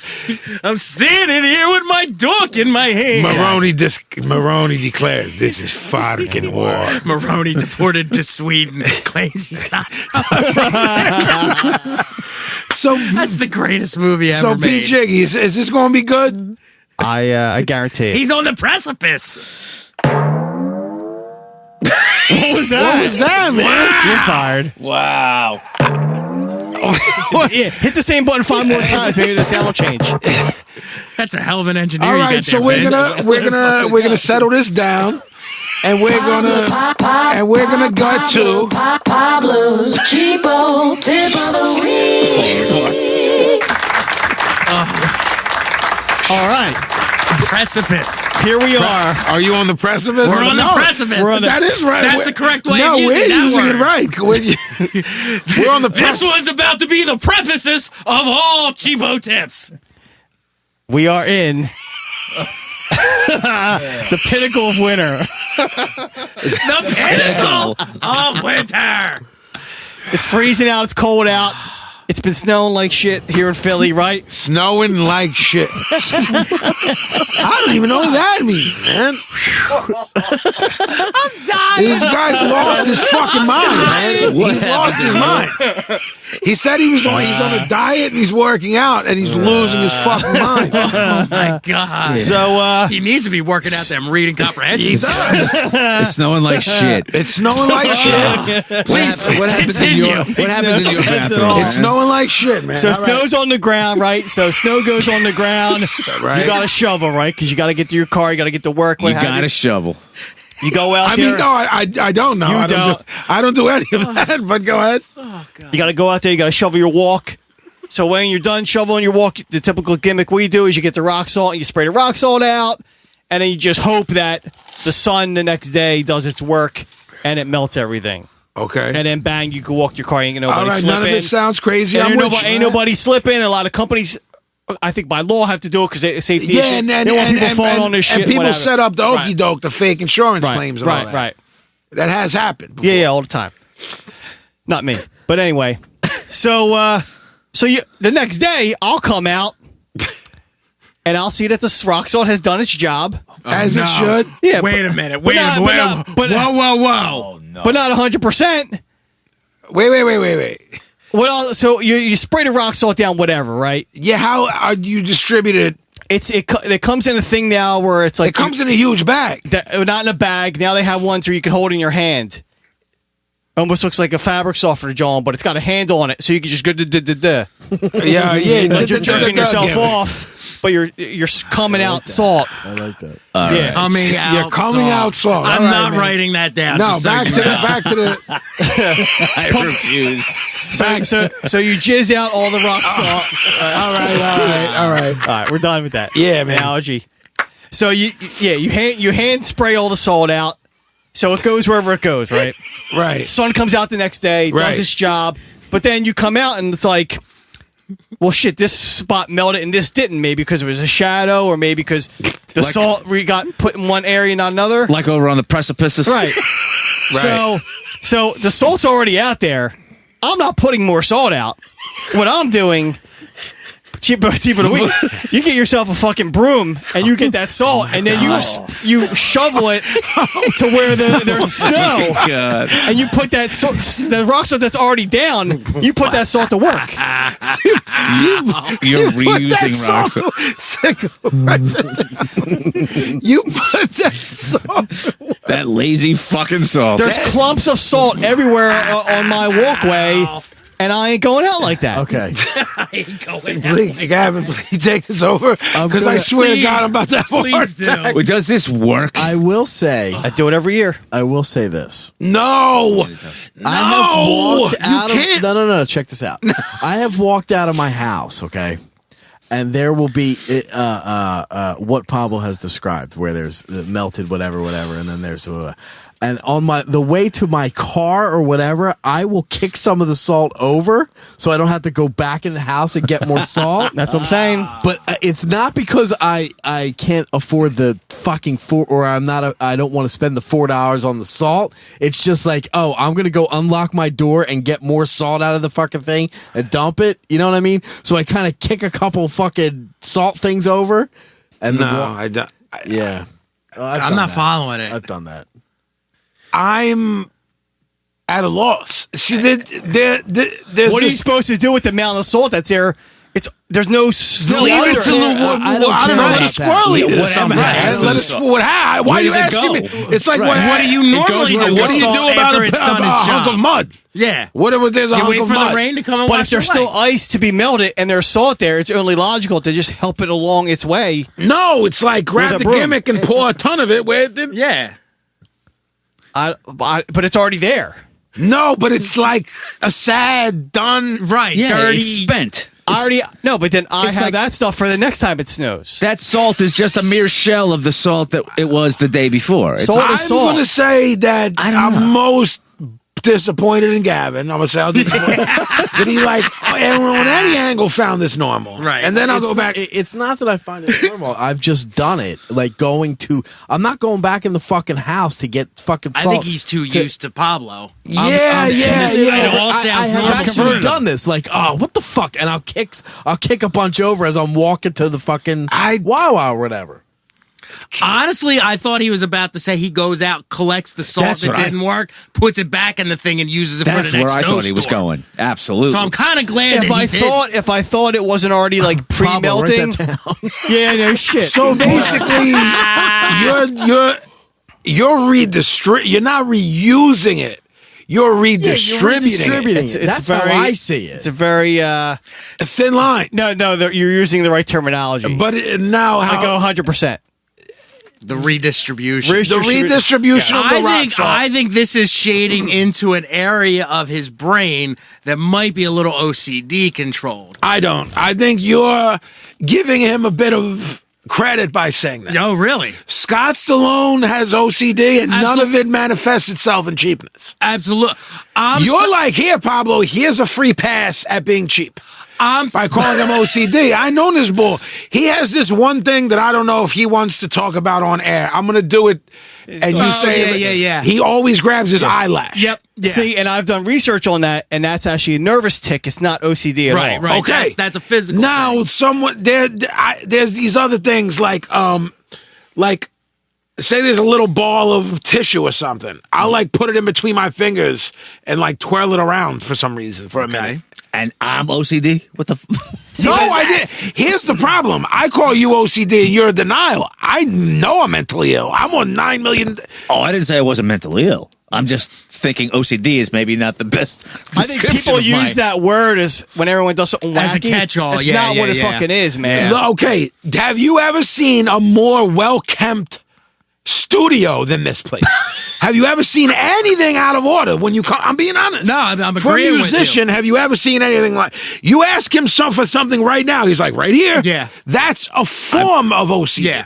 Yeah. It's a fucking mess. in I'm here. just Look thinking it's with a fucking mess. And he's like, I can't record Am I until I wrong? count to 10. And you hear him in his head. 1, 2, 3, 4, 5, 6. That Noise. control. I'm kidding. I just But got a little that's- scared there for a isn't second. that- Isn't that OCD though, right? When people like have to count The I mean, rituals, have to touch yeah. every. Yeah. So that's like what that- Yeah, but I have rituals. I have rituals where I can't do certain things. Yeah. If the door's not locked properly, if I don't check the stove properly, you know what I'm That's a saying? big one for me. But another thing is, like, certain things, they don't manifest themselves if you don't put them onto other people. Most of my shit isn't put on other people. Right. When I put it on to Stallone as a joke, he don't put it on me. I just peep him because we're friends. But I watch him. Yo, this dude, like, if 3 people come in and shake his hand and say, nice to meet you, nobody's peeping. I watch him go over and, like, fucking steam his hands. Lovely. Like, and he thinks I ain't peeping that, and then he goes, no, you're nuts. It's a little hand sanitizer. I'm just No, thinking but he with thinks I'm nuts for calling him nuts. I'm like, Yeah. You're a hand sanitizer guy. I know you are. You gotta be. I am. Yeah. So, I mean, how many people how many people's hands do you have to shake before you're like, but he's crazy. He's not OCD. Yeah, I don't think I'm OCD. I just think I'm crazy. Well, I think I'm going with that too. I'm trying to take the crazy defense. I haven't witnessed it enough to really make a call. Yeah, I know. on it. Everything- I'm me on this reserving before. judgment. Everything I'm is still in subtle, denial. dog. You know how long we know each other? 17 That's what I'm years. saying. I know, when but- subtle shit happens and you just with a motherfucker a long time. Right. We do this podcast, right? It's 5 of us. It's a lot of time we spent alone together in the studio. No doubt. Where and he's why he chooses not to critique me. All he has to say is, "Yo, did you ever notice that you blah blah blah?" And I'll be like, "Yo, Absolutely. no." Absolutely. He thinks it's like some weird attack or something. I'm like, "Yo, you're just like." No, I think my OCD is that I have to deny when you accuse me. So of being do I. OCD. It becomes part. It's the work. Right. It's the work. It's part of the work. Part of his OCD is the denial of the OCD. Right, and then I have to go no, and then we get work done. Yeah. Yeah. Okay. See, I'm just saying, I think Pablo's might be heading into an area of that because I'm envisioning like he's looking at the distribution of the salt and it's got to be in equal areas. No, it just has to do its job. If there's a mound that didn't do its job and then there's snow, then you just move it along. But how insane would you be if you were forcibly made to leave it be and you couldn't? He fix wouldn't. it? He wouldn't care. There's That also just annoys me. No, mine is more my room, which, like I showed Pablo. I was like, "Yo, do you want to see how self-destructive I am and the levels of hoarding that it's come to?" Remember when I showed you my room? You were like, "Dude, you've lost." Yeah, I would love to get the fucking. He's camera like, in "Yo, there. you full on have lost your shit." That's the real definition of obsessive compulsive disorder. Like, yo, I can't move this 40-ounce beer from 94. Because if I move that beer from 94 when I did my demo, Then you're gonna get cancer. my earth, I can't rap anymore. Right, Yeah. right. That's what. So nobody can tell me. That's pretty much the textbook definition, right? Correct. I mean, for me, I'm personally like, he's fucked in his head, that tip. Gavin somehow co-signed it. My man. Now I got heat with My Gavin. man, OG Gavin. Again, No. let's go back to the beginning of the fucking podcast. Again, putting you over. My man. Yeah. You worked yourself like almost 3 shows now where I got no heat with you. You're working, you're in my good books. The question is, has it Now decreased you're the on number mine. of nuts Like he you owes even got a book. He's to got be no, in. but we all have the book. We rolled in nickels. Please. I'm going to take care of you now, my man. I got a question for you. There we go. How much walkway do you have to salt when it snows? Do you have a My lot? walkway's not bad, but I have an outer walkway at the street. My walkway, but I have a huge driveway. His So driveway is, the he has a driveway very fucking nice sucks. suburban home, and it's a big gimmick. The driveway. Are you salting the driveway? You have to. You have to. Okay. Yeah. Okay. Is it like That's a problem, too. Is it like How much one of does those- rock salt go for? I think it might be $4.99 for the things I'm buying. I think like a like 5-pound? I donuts? think Yeah. like for $5 you could probably clean up South Philly Probably. for $5. Probably. So again, that's why I go back to the insanity, not I about have- these little. I have like 3 in the shed, aren't even open yet. They're not getting Then open. why They're not are you getting open worried either. Exact. See, redistributing again, like I a may- chunk I- you're right- you're- a no, you're right. 32-cent I chunk may of salt. fucking I got a I may put them in a bag and give them to Jeff. I got another may question. sprinkle them out. Here's another I'll hook question. you up. Is it real rock salt or is it that chemical shit? It's the real rock salt. The chemical shit's I thought I was going to get you on the chemical shit Nah. being bad for the environment. I don't even know what y'all mean. What is blue real? stuff. Yeah, Yeah, there's the- that blue stuff. But what is None real about rock that. salt?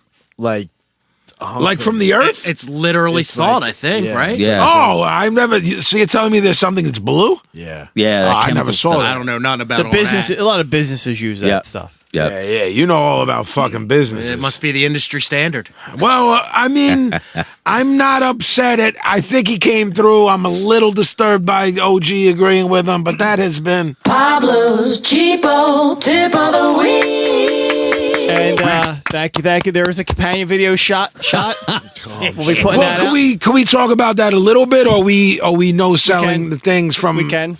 No, the This is a the different things thing he's from the talking things? about. Yeah, well, I'm just saying. I'm not going to talk what they were, but Gotcha. but you've been shooting videos. Yes, we have big announcements coming with big commercials that will also follow. See Well what done, I'm saying? sir. Well done. Yep. So, Sicko, the word association. Well, first off, the word association. Are we still looking for a name for it from the fans? Because we got like some. We pretty much. I would like to keep it named word association. Oh, I mean, I'm not mad at enjoy it. that. Okay, yeah. And not to put nobody down, but They've been terrible. there's some really bad. I have one. Pablo has come up with the best one. It's not that great, but it's better than by you want to say it on miles. air? Or? Instead of Simon says, Sicko says. I'm not mad at Sicko Right. says, and but it's still 10 times better than what we the got. only thing with Sicko says is I feel like it's relegated to you, and if you don't want to be the one that does it every week, then I But don't I, want I, to. enjoy, he I very does. much enjoy doing it. I think you do it the best. You're good at it. I mean, I'm cool with calling it that. Look, man, goo for you. It's goo for you. Look, I don't know him. I don't want to know him. Well, this is the thing. The Sicko's curmudgeon corner.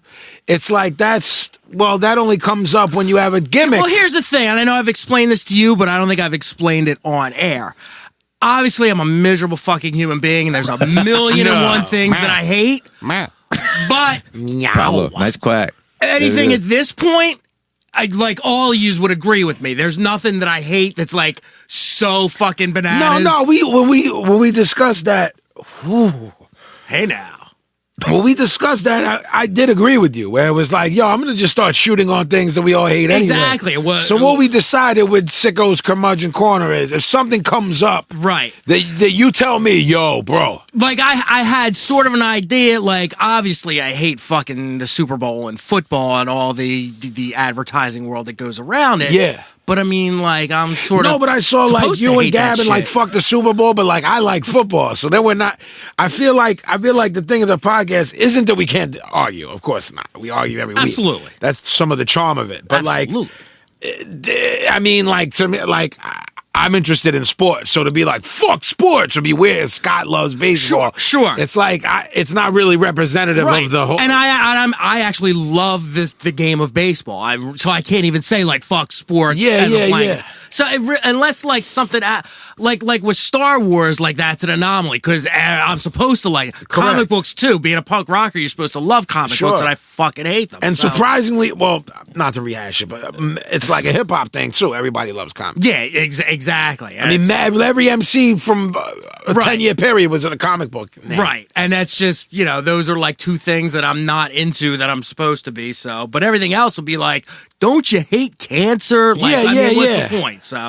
So we came up with this thing, which was actually Gavin's idea, and we just kind of took it and ran with it, and everybody seemed to like it. So let's go left to right. Let's start with Professor. Are we starting with Pete this week? Because this motherfucker been quiet all night. A bit of a step. Damn. What's going on with you? You creaking over there? Nee. You got a bad wing? A bad wing? A Bad bad hoof? Bad hoof. The hoof. Ma, it's a sin. What do you call it? What do you call it? The paw? What do you call it? Not The a hoof? hoof. The hoof? This Henry doesn't say so much. Paz, leave me alone. He's fine. Yo, man. What the f... Let me My explain. man right there.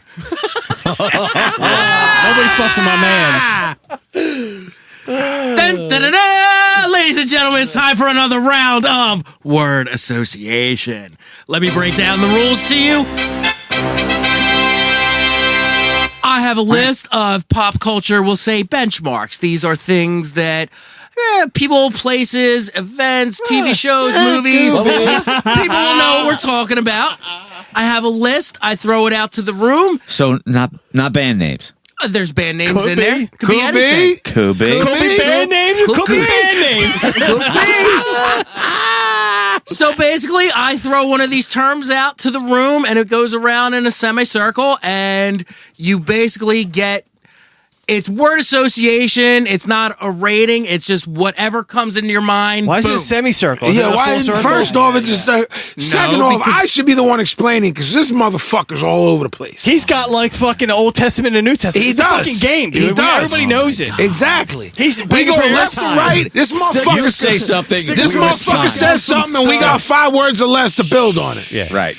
All right, Jesus. We done? Oh, look Chuck at that. out the you things, done? we Are we say done? the things, and the things Yeah, over. then I do the Adam took the pontification rainbow for Eve, of the and then emancipation of the Emancipation Proclamation.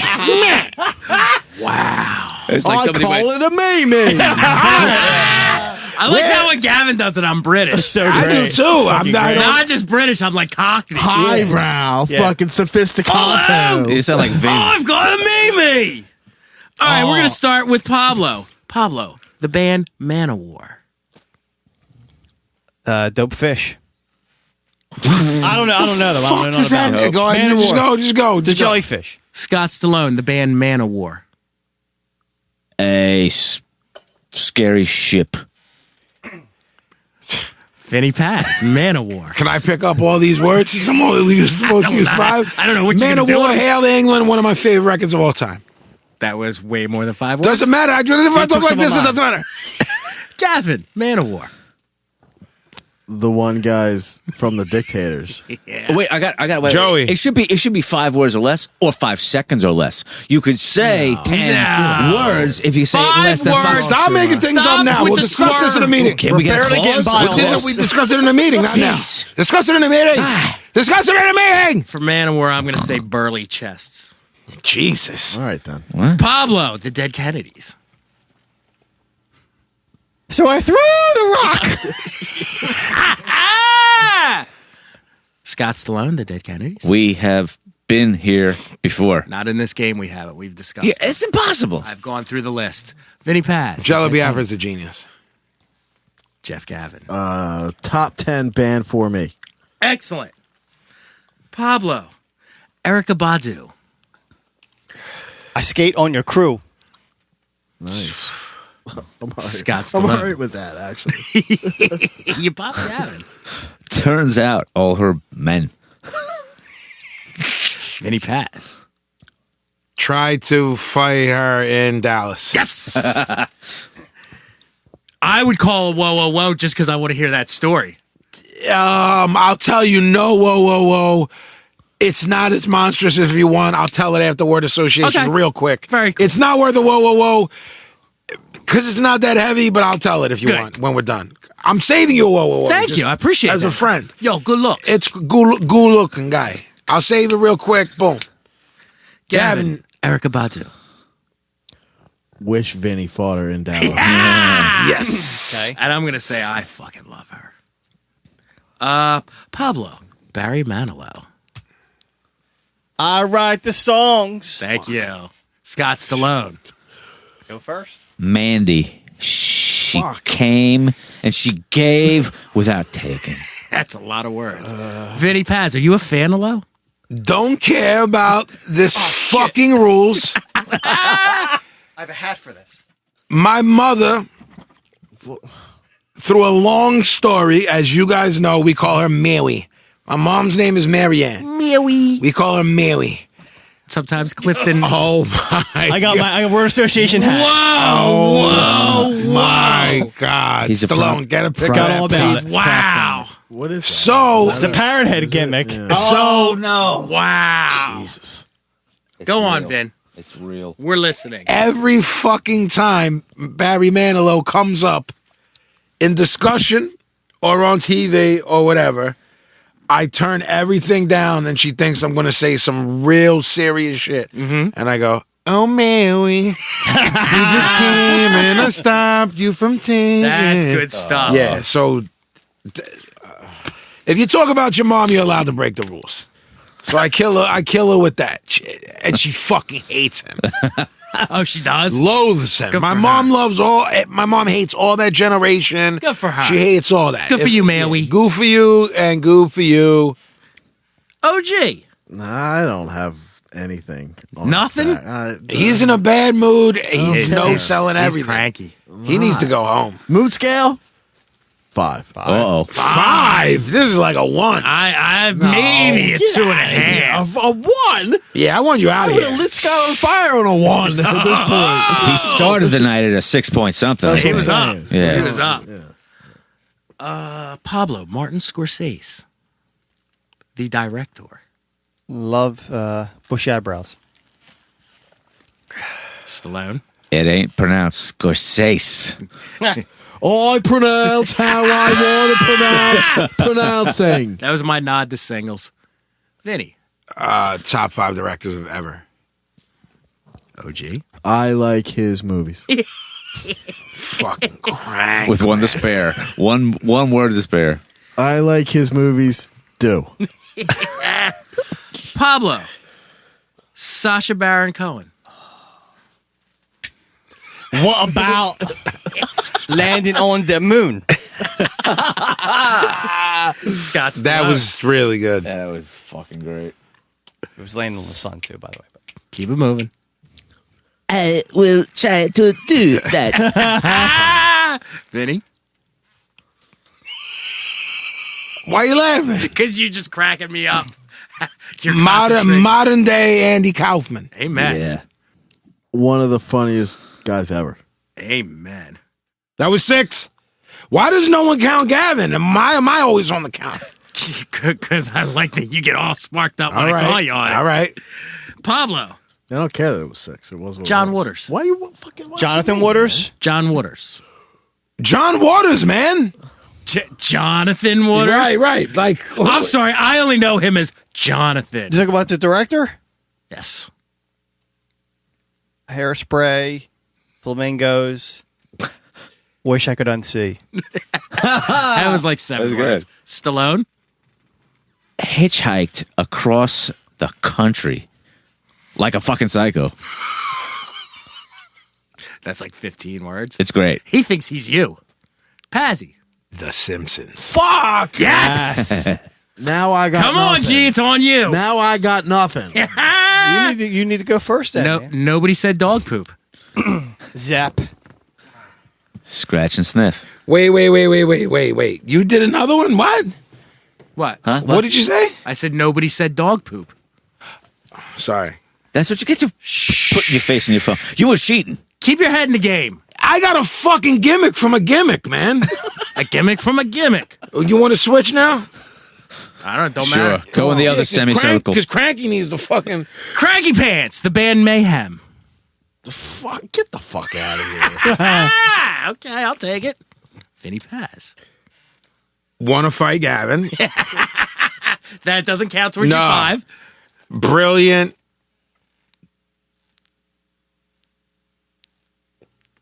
Me and Necro Butcher did things I can't say. And not in that way. I want to call a whoa and get that story as well. Can't do it on air, man. Scott Stallone, Mayhem. Soon. I'm with Gavin. Okay. Chuck the chair up on. Get the fuck out of Pablo. here, both of you. What Gavin said. Damn. Fucking room of jerk-offs. Trendsetter. Tastemaker. Thank you. Gavin, Slapshot, go. Back on the map. Vinny. Like 5 songs. All right, fair enough. Soup. Went through a phase. Okay. Hang up your boots. I was going to say that. Step on it. Gavin. Yeah. Richard Pryor. Find him. Fuck. I don't even need the 5 words. I want to hear what he's about to say. I Go want to ahead. know where No he's 5 going. words. Find him more depressing than funny. Wow, that's That's heavy. That's really heavy. And fucking dead I thought on. he was going to kind of shit on him. That's Yeah. fuck. Oh no, I think he's. At the brilliant, very but- least, No, I thought he was no. going to say, I'm not a fan. I thought you were going to No. say you're not a fan. I think he's brilliant, but not for. That's fucking reasons that heavy. people Damn. That's the tend best to I've think. ever heard it described. Pazzy, Pryor, what are your words? Shit. I have it, but I'd like to add my dad because my dad's the one who put me. My dad passed away. Live on the Sunset Strip. Amen. Stallone. Best stand-up possibly ever. I will not argue with Yeah. that. Pablo.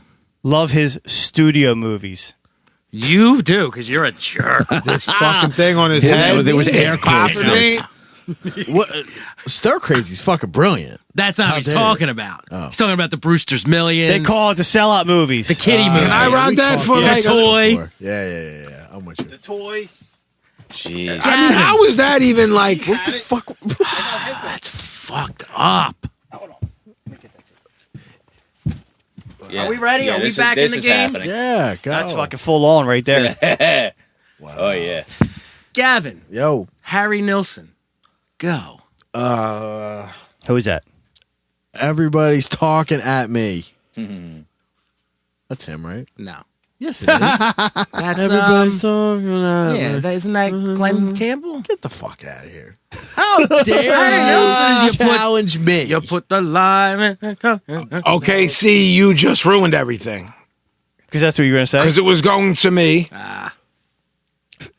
Scratch it. Next person. It gets scratched. Yeah, next I agree. subject. First of all, am I If right? he interjects, Scratch. you're done. Am I right? First of all, Yes. Why is he filming me? Because you got that fucking hat on. Fine, but it's the next gimmick. Next gimmick. We on to the next one? Yeah, because you ruined shit. Scratch. Gavin, Lauryn Hill.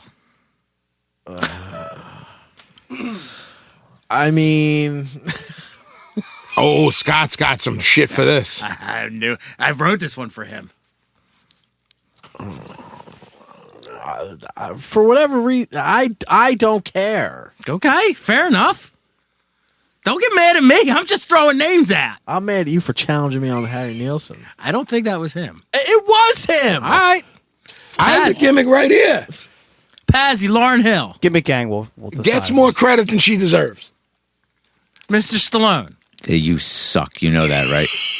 You suck. Because anything I say, Yes. you suck. All right. Is that your official 5 No, words? it's not. Okay, just checking. Played with Miss Hill. Experience. Ah! Pablo. Paul McCartney said Lawrence Hill. Nice. I don't remember that at all. That's a good pull. It's an award show. It might have been MTV. Good stuff. Gavin, the movie Caddyshack. Steven, Harry Nilsson. Everyone's talking. I looked it up. All right, Dang all it. right. I'll admit I'm Dang wrong. it. Don't challenge me, please. It's 2 weeks in a row. I- What's the fucking question? The movie Caddyshack. Question. I think Fucking- at least I woke him up. Question. What did I say? Okay. You said, what's the question? The gimmick circle. The gimmick of death. Caddyshack. Caddyshack. Bill Murray Groundhog. Vinnie Paz, the movie Caddyshack. Do you do drugs? Off the top. I can't even do it. Scott Stallone, Caddyshack. Bill Chevy ad-libbed their scene. Pablo, Caddyshack. Mix Kentucky Bluegrass with a sesame. It's in the hole. It's a no. It's a Cinderella story. Cinderella story. Gavin Banksy. Good one.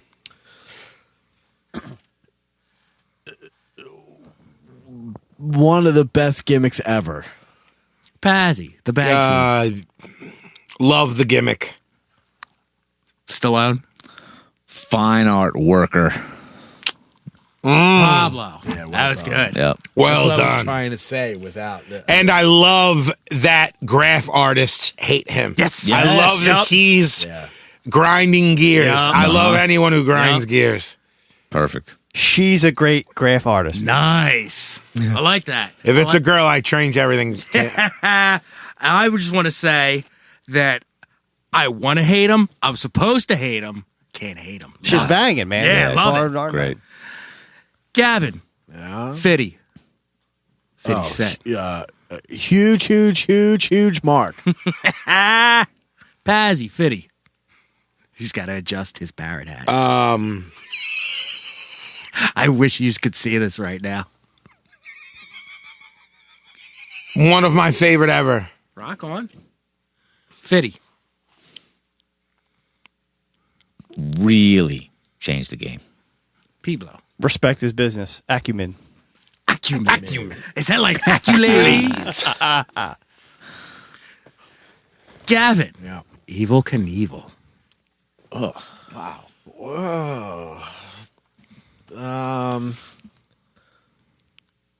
Fucking jumped with his bike. Pazzy. Evil Knievel. Bang Jessica Hahn. All right. I forgot about that. Worker on a motorcycle. Pablo. Evil Knievel. Best toy, Crank the motorcycle. Yes. Yeah. Pablo won that one. With you. I'm too young. I was him every Halloween from 1973 until 1978. You're evil Kasicko now. Did you get the store bought? Where'd that get you? Oh, my Richard mom Simmons made me a after that? jumpsuit. Wow. Yeah. Respect. What'd he say? I missed it. He said, well, you're Richard Simmons after that. Come on, girls. Burn that way. I can't even read. Gavin, the young ones. Hands up, who likes me? Pazzy. Guys. It's Poltergeist. Stallone. Relate to Viv. Pablo. There's so many. Look out, Cliff. That's a good one. I'm going to say, have we got a video? Gavin, Bruiser Brody. Oh. Well done, sir.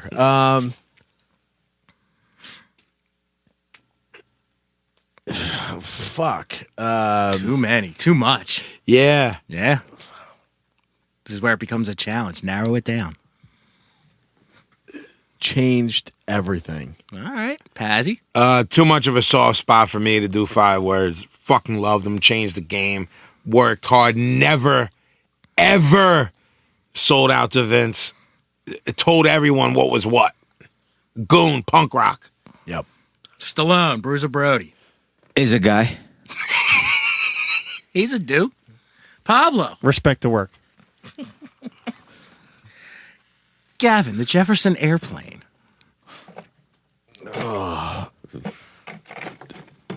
Top 5 most Here we go. hated band. I was going to say that. I don't know if I'm allowed to ask questions. Is that the one that be in the 80s or the original one? Original. Yes, the original, the first, the Airplane. With the one. Yes. Wanna fight all of them. Stallone. Can I take Scott's 5?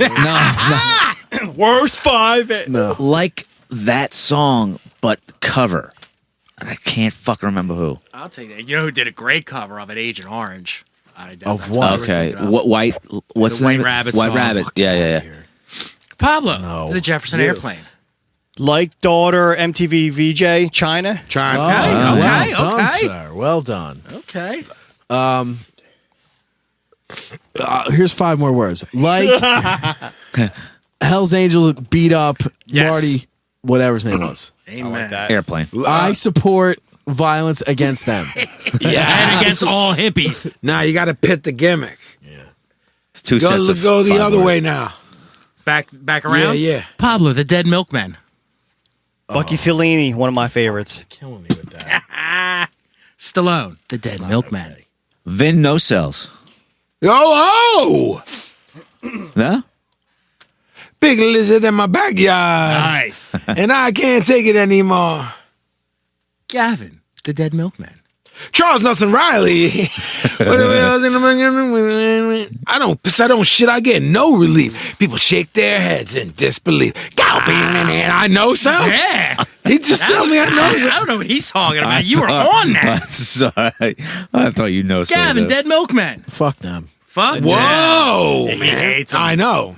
I meant Gavin, no cells. The only reason I give them anything is they're one of the first bands I ever saw, and I saw who's going to the beach? I saw Dead Milkman Bahamas or open up Islands. for the Chili Peppers on the Mother's Milk tour. anything. Wow. Was that a Penn? Yes. Yes, and wasn't there like a riot because it and Yes, but my mom picked me up before it happened. And Yes. hold on, you ready? You ready for what I did? What? I snuck in a recorder like rerun. Oh, word? And taped it. Word. Yeah, it's horrifying. It doesn't sound good. It's not even, you know how bad it sounds? It's not worth bringing up. Nice. Like, I'd have to dig it out just because of your guys' curiosity, Certainly. and you'd hear it and be like, this is the worst. Like, no, Is it literally like the rerun? All you hear is popcorn? I swear to God, I don't know how I tucked it in the way. It was me, Dan Murphy, and Steve Gunn. That's awesome. And it's like that. I was so petro because how young I was. Of course. I was like, I'm going to go to jail for like Of course. for 40 years. And you had those what's happening memories fresh in your brain. What can happen to you? Did you have that trench coat like rerun had? Nah. Fly me to the moon. Yeah, No Roger, no rerun, no round. That's what you want, man. I think two things happened at that show. I think, if I remember correctly, it was in like Penn Auditorium. It was that weird hall. And it's also where you and I, very soon after that, which doesn't seem so soon, but very soon after that, saw Black Sheep, and we also saw Tribe and Daylight. Tribe Alcoholics. Yeah. They had an orchestra pit. Yes. And there were dumb punk rockers who didn't know this, climbed up on stage and stage dive, and ended up face diving in the fucking orchestra pit. Like another 10 feet. Right. And then I forget what happened, but like either they came, like the Red Hot Chili Peppers came on and played like 2 songs and walked off, or they never came on at all, and they told everybody they had If to you're leave. talking about the show I was at, they played a whole set. No, this. I was there. So Vince got the recording of it. The show that I was at, there must be a different show. I was physically there. They did a whole set. There was a riot because they stopped playing. Like, No. Afterwards, some skins were waiting out front. People rumbled. I was at a show where, yo, man, what's your problem, man? There we go. Pablo the fucking hat. I mean, if it's a deal, we can work it out. We're gonna work it out, me and you. I mean, cool big. That's fucked up. Slipping away in Margaritaville. Dare you? He's got his parrot head There, you see that? Just back on. I had heat, and then I just Pablo, George Carlin. Heat for what? nothing. One of the best. Scott Just saw him on Carson. I saw that. It's on this week. I've been watching that That's all for watch every months night. now. every Yeah. night. The Weekend Johns, they showed a whole 90 minutes too. And it Don starts Barrera was earlier. on last night. Yes. It's fucking hilarious. Yes. Scott Stallone, George Carlin.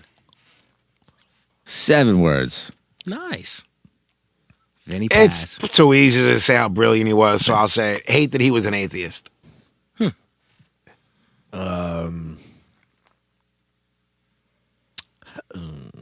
Had a lot of good points. All right. Pablo, you too. Oh, I like the early stuff. Ew. Scott Stallone, you too. Into the eyes of America. he like turned it around, man. He was a dud. Like he had the first. I would say Boy October first EP. Vinnie Paz, you too. Bono takes over as the new dude. That is who you hate more in our game. Who's worse, Ulrich or Bono? Right. Who was left last? Was it Mustaine? I Was think it? so. Yeah. No, It was Shawn Michaels. Shawn Michaels. I take Bono over him. All day. Gavin, the U2. I like one song. Okay. Which is? I Will Follow. That's from one of the. Pablo, Back in the day. Jadakiss. Oh, well, underrated. One of the best. Scott Stallone. Changed my life. Saved my life Like in Nam. Pazzy. more than Dilla. Jadakiss. Top 5 dead or alive. Word. I don't know enough about him to say. Fair enough. Pablo, The Offspring. Oh, I've been saving that one. Worst, tied with 311. Okay. Scott Stallone, The Offspring. Fuck them. And now, Vinnie Paz, your time to shine. The Offspring. The anger is. I see it. I physically see it bubbling up in you. They suck fucking moose cock. Gavin, your thoughts. What comes to mind when I say The Offspring? First thing that pops in my head is keep them separated. Pablo, Gilbert Gottfried.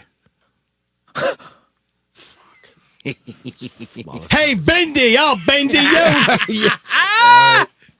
Stallone, Gilbert Gottfried.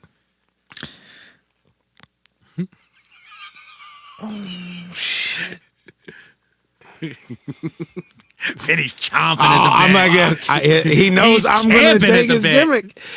I might even let him live. You go, because I got two, I think. Told the gimmick post 9/11 genius. Vinnie Paz, the Gilbert. Good for you. Beat. But he was the guy. he was the guy in Aladdin. Good for him. Good for you. Beat. He does the Affleck duck. That's the voice. This is Gilbert Gottfried. Beat. He's a famous star. Good for him. I don't know him. Do Paul Winchell. I don't know him. I don't want to know him. Paul Winchell. Good for you. Good for him. I don't know him. I don't want to know him. Your turn. Can I get one more? Go ahead. Yes. Should have the Artie chair. Nice. But he spit in the cookies. I agree with that. I'm going to say the OJ. Pablo. Black go. Oh, No. What do you think? Hey, we should. Pablo. Yeah, that's Marvelous Marvin Hagler. You can box. I liked that he, instead of being like, I don't know, he just. It was a Beatle answer right It off the was. bat. Scott Stallone. He cool. I think I could take him. That was good. I like that. Vinny, speak on it. Marvelous Marvin beat Sugar Ray Leonard. I agree 100%. Every pure boxing head has two different. If you like a certain style, you lean different ways. If you like a rugged Philly motherfucker, then you believe Hagler won. Amen. If you like a pretty boy who pity patted, Pity Pat. Gavin. like the marvelous gimmick. Amen. yeah, That's I it. might say he's my favorite fighter of all time. love that. Might say that. Pablo, Faith No More. Like the first album. All right, then. Scott Stallone. Best cover band to write originals. Vinnie Paz. Faith No More. Mike Patton is a genius. Really? Yes. Okay. Yeah, it seems he wants to go the other way. I like this. I know you hate them too. I do. I like the Chuck Mosley Faith No More. I don't like the other We dude. care a lot. Yeah. Nobody likes that. I like that album. Stop it. I do. It's terrible, but I like it. I'll admit that it's terrible. Gavin, Faith No More. Easy like Sunday morning. Okay. B-side, that's easy pop. Pablo, Duran Duran. Her name is Rio. Scott Stallone, Duran Duran. So many synths. Vinnie Paz, Duran Duran.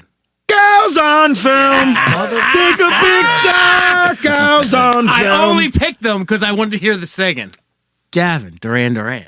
Just go do do do do do. Why you got vexed? Because that was you going to Yeah, that's sing. what I was gonna Were you going to say. sing it though? No. Do the 007 soundtrack. Do that.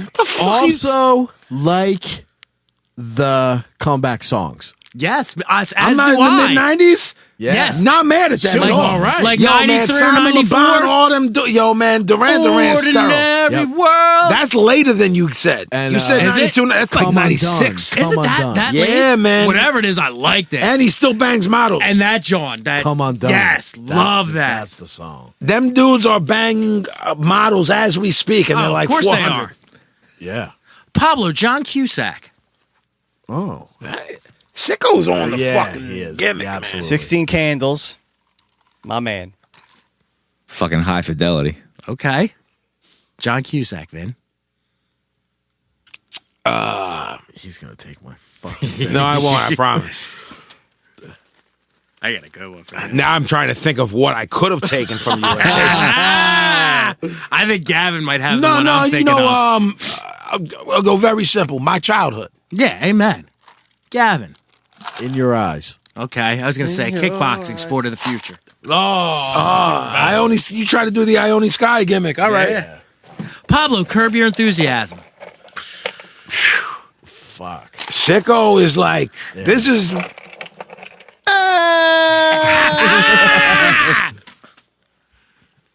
Pretty. Pretty. Vin, it doesn't even need to be stated how much you love it. I'm just curious to see what you're going to pick. He's so brilliant to me. He's the most brilliant comic mind I've ever seen. So,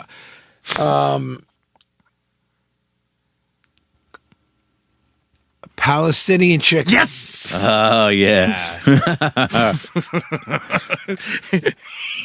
All I can think of. I know. Well, as soon as I say it, that's where. If I build on it, then it's. All I can think of is Funkhauser walking in and looking at him and saying it. Gavin, Curb Your Enthusiasm. Big vagina. Yeah. Nice. Pablo, Russell Simmons. God bless. Good night. I love you. That's official. Yeah. Scott Stallone. Russell Simmons. 5, Thinking heavily. 4, Well, he's a producer, so 2, Yeah. 1. Was relevant to Rick Rubin. We waited for that? I'm sorry. I got mine's Rick Rubin. too many Okay. things to say. Yeah, Rick Rubin. Fair enough. Yeah. Rick Rubin, Angel Dust. And Rick Rubin, that's true. Angel Dust. And is NYU one word? The college? Yeah. Rick Rubin, Angel Dust, NYU. All right, Gavin. I'm drawing a blank for some reason. I don't know. He's the guy. Russell? Yeah. He started I Def know Jam who he is. with- No, I'm hip. The fucking hat. Do we have pictures of the hat? Absolutely. Of me, too? And him. Fat Farm. He started Fat Farm. He was He's down banging with hip and Kimura. I hop. like how he's doing this. Like, you don't. That's even better. He's doing it. Shoot. He too. had Kimura. He's got that I don't special know. For Visa some reason, I'm card that drawing a broke blank. ass people like me can get shit. All right, so say something about early Def Jam. Def Jam, Slayer, Run DMC. There it is. Pablo, Ric Flair. See, this is. Why'd you go to him first? Fuck. $500 shoes. Snakeskin. That's why I went to him first. Wow. Stallone. He's good with the 5 words. He is. I don't want to steal your thunder, but Nice. Pazzy. Woo! Oldest ride, longest line. Gavin. Follow that up, please. Here's where he ruins I'm everything not because gonna he ruin knows it. sells flair. No, that's not true. It is. I Like my his early opinion- stuff. My opinion differs from yours. Because you're being a jerk. No. You're being. Go ahead. I got distracted by. Yeah. 16 cactus times. going I through know. There's all kinds of shit going on. You're pointing. This is happening. All right. 16-time world champ. All right. Pablo, Minor Threat. Sicko on the steps. Nice. Thank you. Whoa. Minor threat, major do. Vinnie Paz, minor threat. I'm a person just like you. I got better things to do. Sit around, fuck my head, hang out with the living dead. Store my chin on my nose. Pass Super influential to me. Ian MacKaye, love everything the guy has done. Super influential. Gavin, the minor threat. Try to count. Guilty of being Dwight Yes. Dig it. Yes. Mimi. Yes. Wins. Hard body. And I just want to say one quick thing to what you said about me on the steps. Going back to our friend John Bunch, one of the funniest things he ever did was he superimposed my stupid giant fucking head on the picture of them on the Hilarious. steps. That was all him. All right, so the final one for this episode, Pablo, Clive Barker. One of my favorite reads. Scott Stallone, Clive Barker, the author. Thanks. I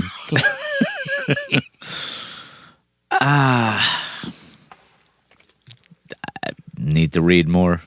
All right. Clive Barker. Changed my life.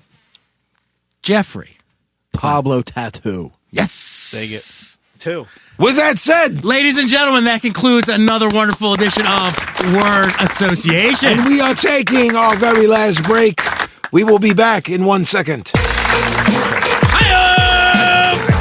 Yo, it's your boy Planetary, a.k.a. Plan Ackroyd, a.k.a. the Rican from the Beacon on the side not speaking. You hear me? You listening to the Broad Street Breakdown, baby.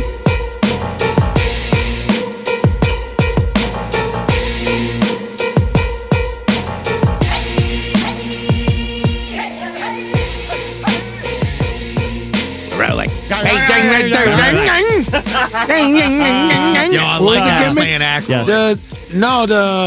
Let me show you something.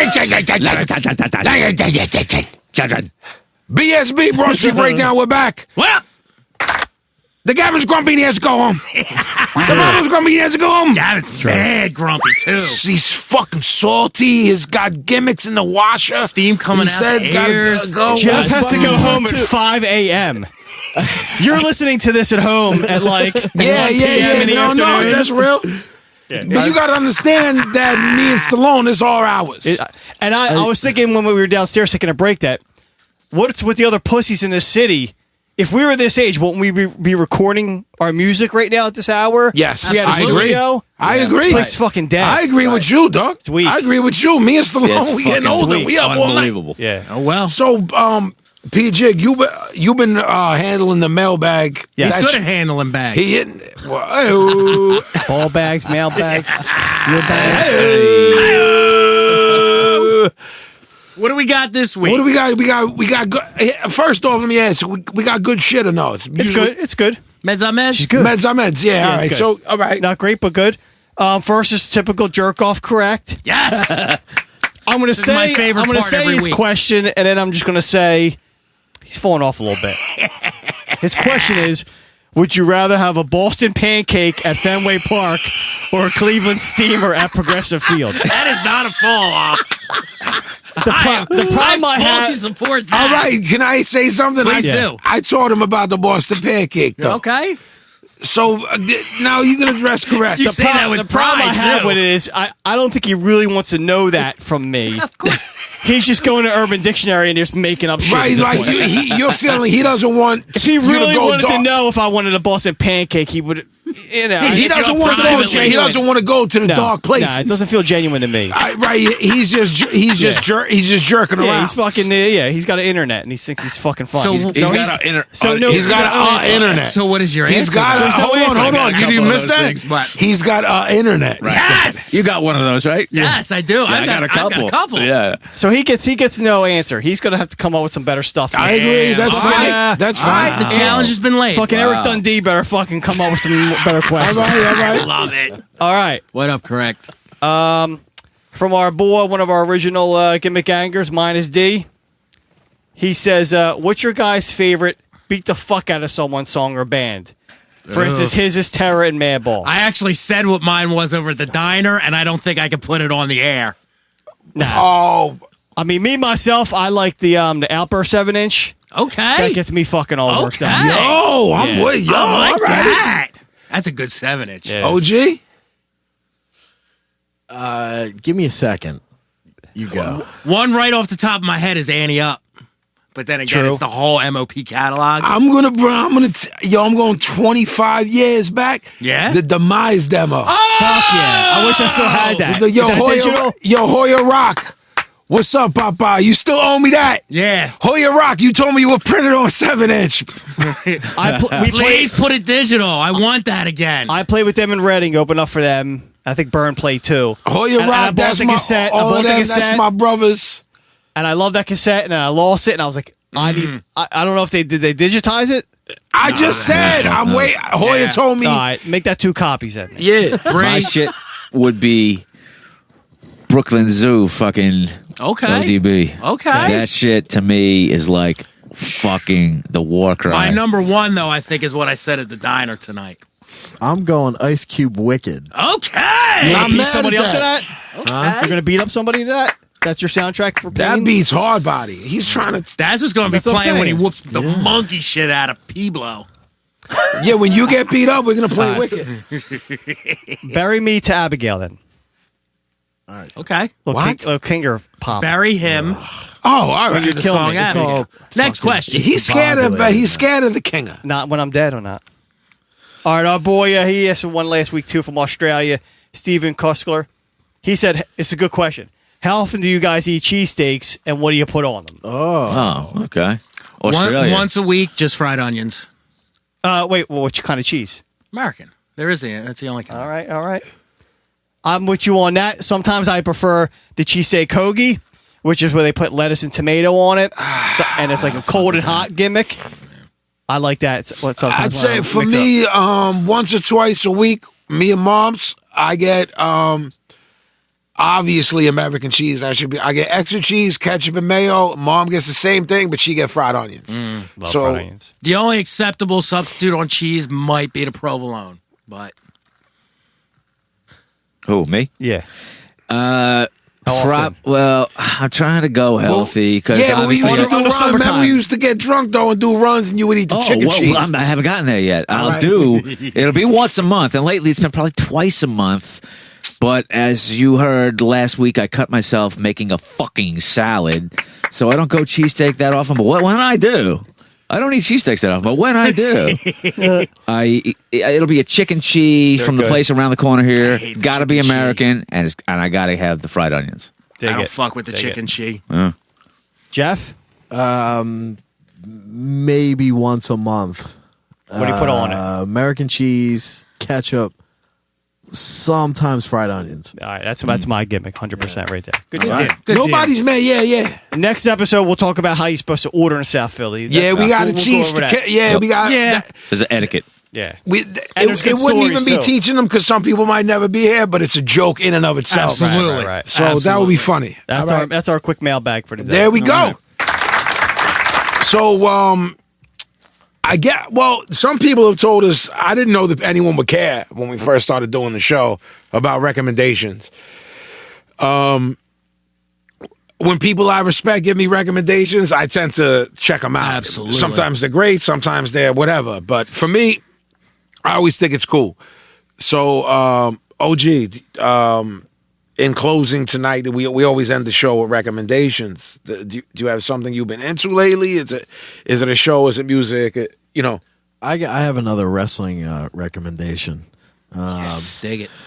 I've been wrapped up in the past couple days with any matches between Kobashi and Misawa from All Japan. Oh, These two dudes worked the program for years. They worked each other years, and some of the shit they did mind blowing. What they did, like probably overall the greatest matches of all time between these two guys. Whoa. Wow, that's saying a lot. Yeah, like I don't know. It would be really tough for somebody to convince me that Worked two better. people have worked better together.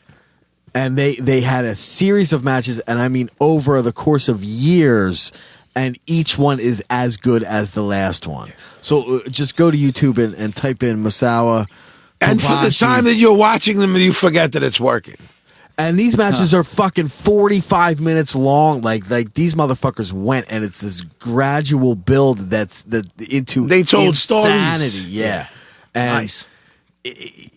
untouchable. So if you're a wrestling head and you've never seen that stuff, check it out. It's broke a lot of ground for what New Japan is doing now. That strong style, like these dudes were no fucking. I mean, they were joke. knocking the dog shit out of each other. Like If you're like new to wrestling, is that something you can jump right into, or should you be go on schooled YouTube. first? No, you go on YouTube and type in Misawa Kobashi and pick any of the fucking options that come up, and you're good. Good deal. Nice. Sicko. Should I go? Yeah, I mean, how else would it go? Where else would Who it go? knows? Who the fuck knows? Should but I you? go? Mine's real quick. Can I talk about things that fix your cunt? Wow. Mine's a website that I just discovered, and it is the greatest thing in the fucking world. I love it more than anything.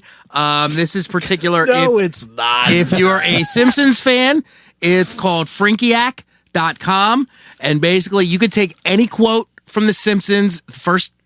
So far, they're only up to the first 10 seasons. That's all you really need, though. Any fucking quote that you could think of, you type it in. It is great. The screenshot will come up of that scene, and you make yourself a little meme. Oh my. And I've made 9,000 of them. The only heat I have with this is that Sicko won't stop. Never. It's going to go on forever. All right. No, it's brilliant. Frinkiac.com. Greatest thing ever. Hello, Professor Pablo. All right, I'm going to try to sum this up real quick. There's rules to the games that we play, which is basically when we fuck with people, it's because they fuck with us back, or they're saying, "Yo, I want to play the game of bull busting or whatever." All right. We don't fuck with people's girls. We don't fuck with people we don't bully people. So if you ain't down for the jokes, and we don't, Of course. sometimes the rules get broken. Agreed. I got to break this rule because this motherfucker just sticks in my craw. Oh, I like This is bull, gonna- and I don't want to say his real name, and I'm telling all the gimmick gang out there, don't harass this bull on the internet.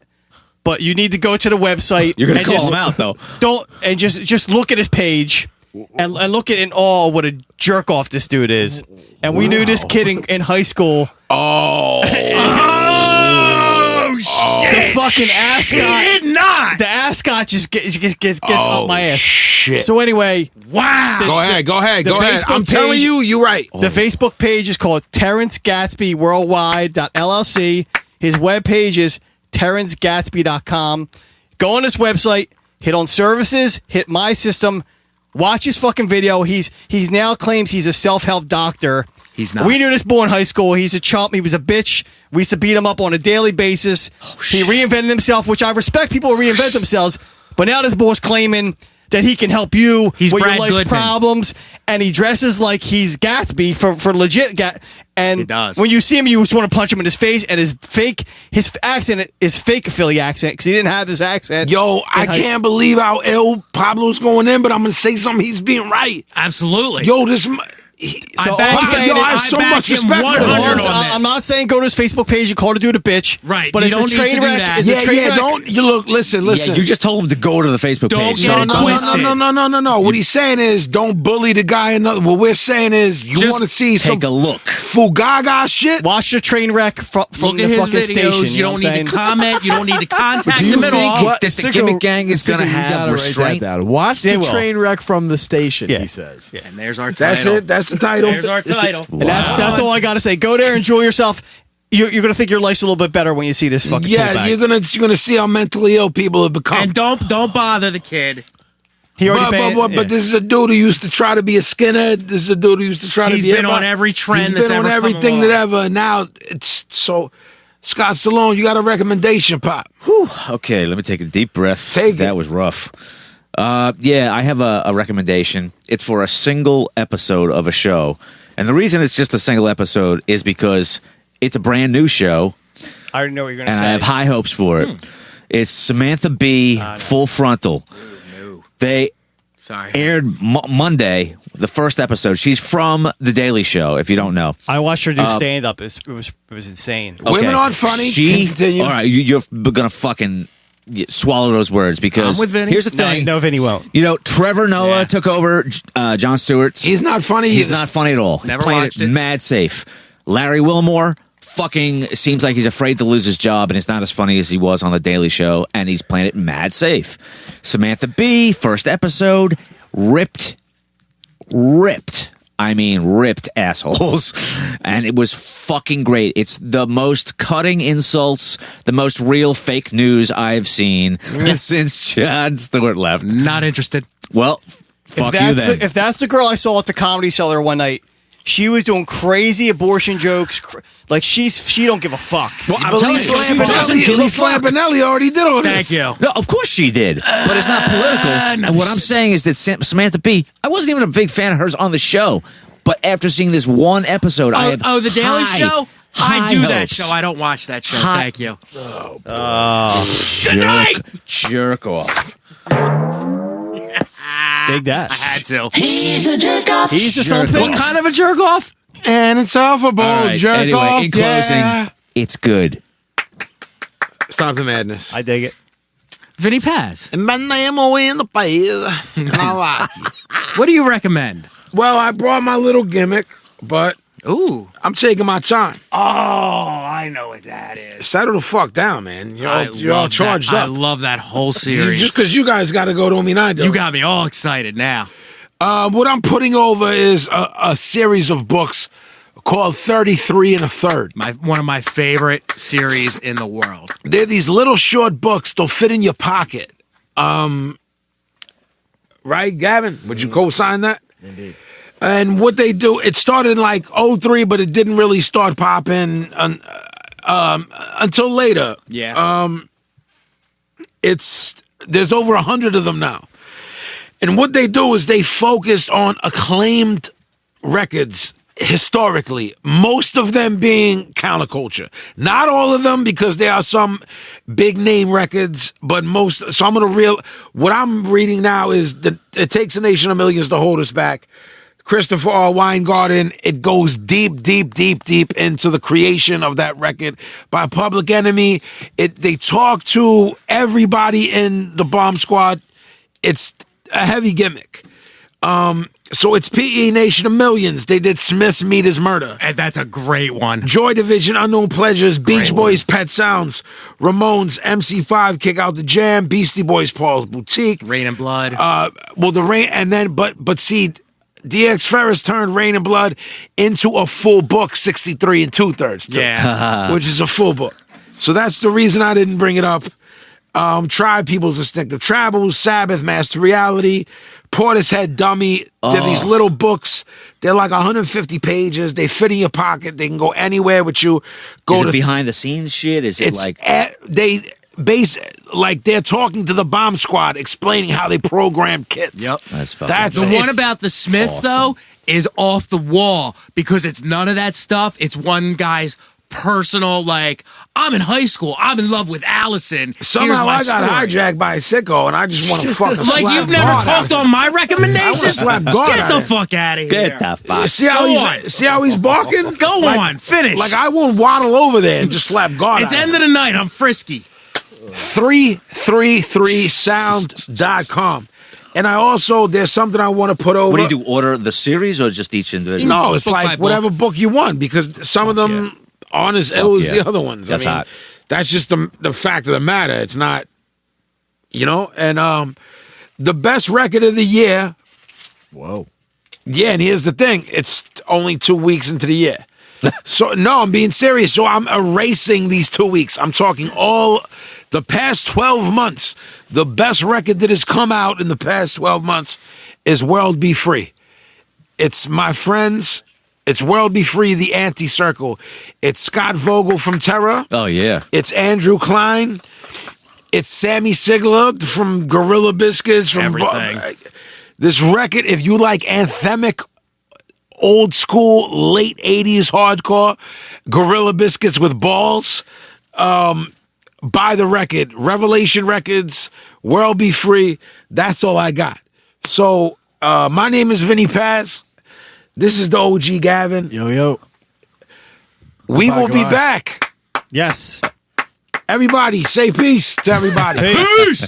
Gimmick gang. Hashtag. Gimmick gang, thank you. We'll This talk is to the you end all of next time. this episode. We'll hit be us back up. next time.